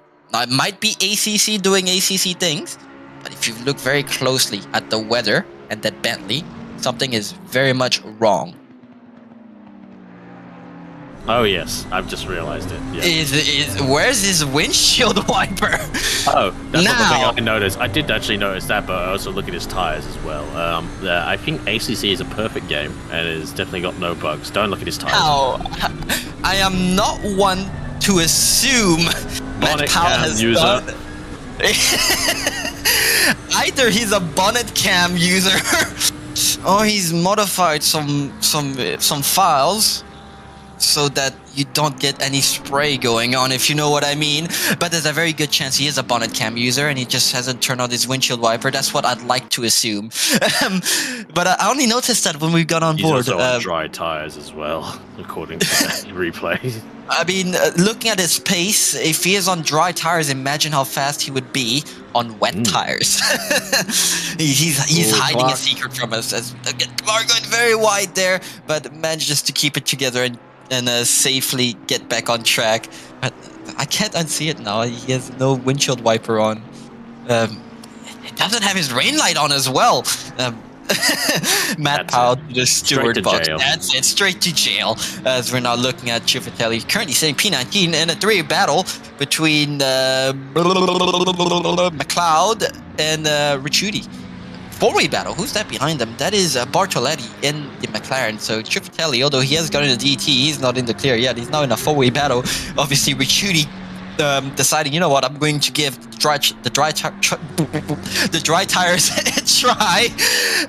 Hasn't worked out. Obviously, he has not done that on purpose. I'm not trying to throw shade when I say this, but I really wasn't expecting the 4 pro Ferraris to be outside of the top 10 this race. I know some people that would be happy to see Ferraris at the back. I know a couple guys that are not fans of that car. Personally, I like it. And it has a special place in my heart, the Ferrari. It's what I started racing with. I did my academy season in the Ferrari, my first sprint season. Well, half a sprint season in the Ferrari until halfway through I got told to go to the Ford because of duos it is. No. And down the straight, Ricciuti and McLeod go into... hit each other. No, that was... That as well. Chuf goes drifting. All the Ferrari drivers, we had to mention Ferraris, and now they're all going around in circles. What happened there between the Lamborghini and the Ferrari? The Ferrari of Ricciuti. That was very odd. Stream, and I think he pulls up to get past the Ferrari and just doesn't. He didn't check his mirrors. No, his radar, and just drives into the Lamborghini.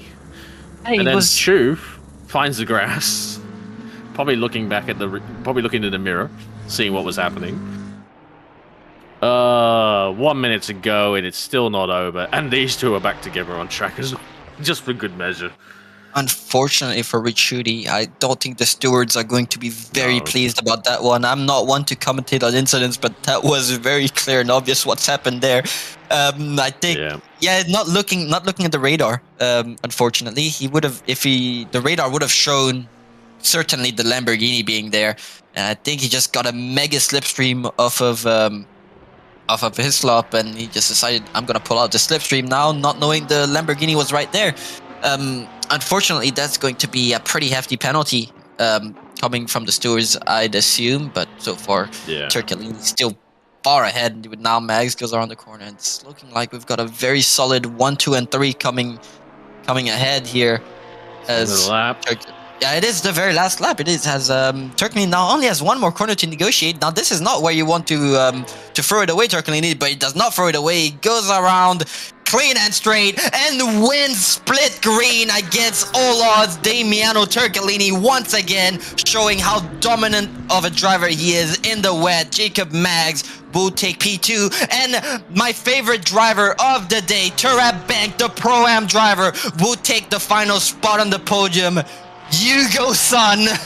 Let's go, Turab Bank. Highly deserved for our Pro-Am Porsche driver. That is not the podium I was expecting this race, but what a finish to split green. Amazing stuff from there. Ryan Underwood in P4, Simon P5, Michael Clark in P6, Waffrey to take out P7, Jack Miller in the McLaren will take things along for P2 and Silver Runners, but David Barker has got Jacob all over the back of him as well as they come out through the final corner. I doubt things will change, but I'll never say never as they come through. Be a good run, but there Andy Bishop and Gamble cross the line, and it is going to be P12 and P13 for Barker and Jacob, and for Philippa in P14. Not what we were expecting, but amazing stuff from Fercolini and Mags and Turab Bank to Roping. Amazing stuff from the Pro-Am drivers, 786 to take out there. surely made him sprints podium. I haven't seen them race in sprints before, but excellent stuff. Two Porsches on the podium. It's definitely a maiden sprints podium, and in fact, look at all these pro-ams in the top 10. Once again, the great thing about the wet is the great equalizer. You never know what's going to happen in the wet, and if we look at our top 10, seeing most of the pro-ams in the top 10 and a lot of our pro drivers out of the top 10 really shows what happens when you keep it together, manage to finish the race in one piece. You end up getting results like this in the wet. So fantastic effort from all our drivers here. Yep, and a stop-go as well, just to count for gratuity, which was converted to a 40-second penalty. But we'll cover the overall standings. Obviously, Damiano Fercolini from Mags and from Tarab Bank for the top 3 overall silver class. Be again, I imagine, Rob Underwood, P4 net position, but P1 in class, followed by Miller and Busk.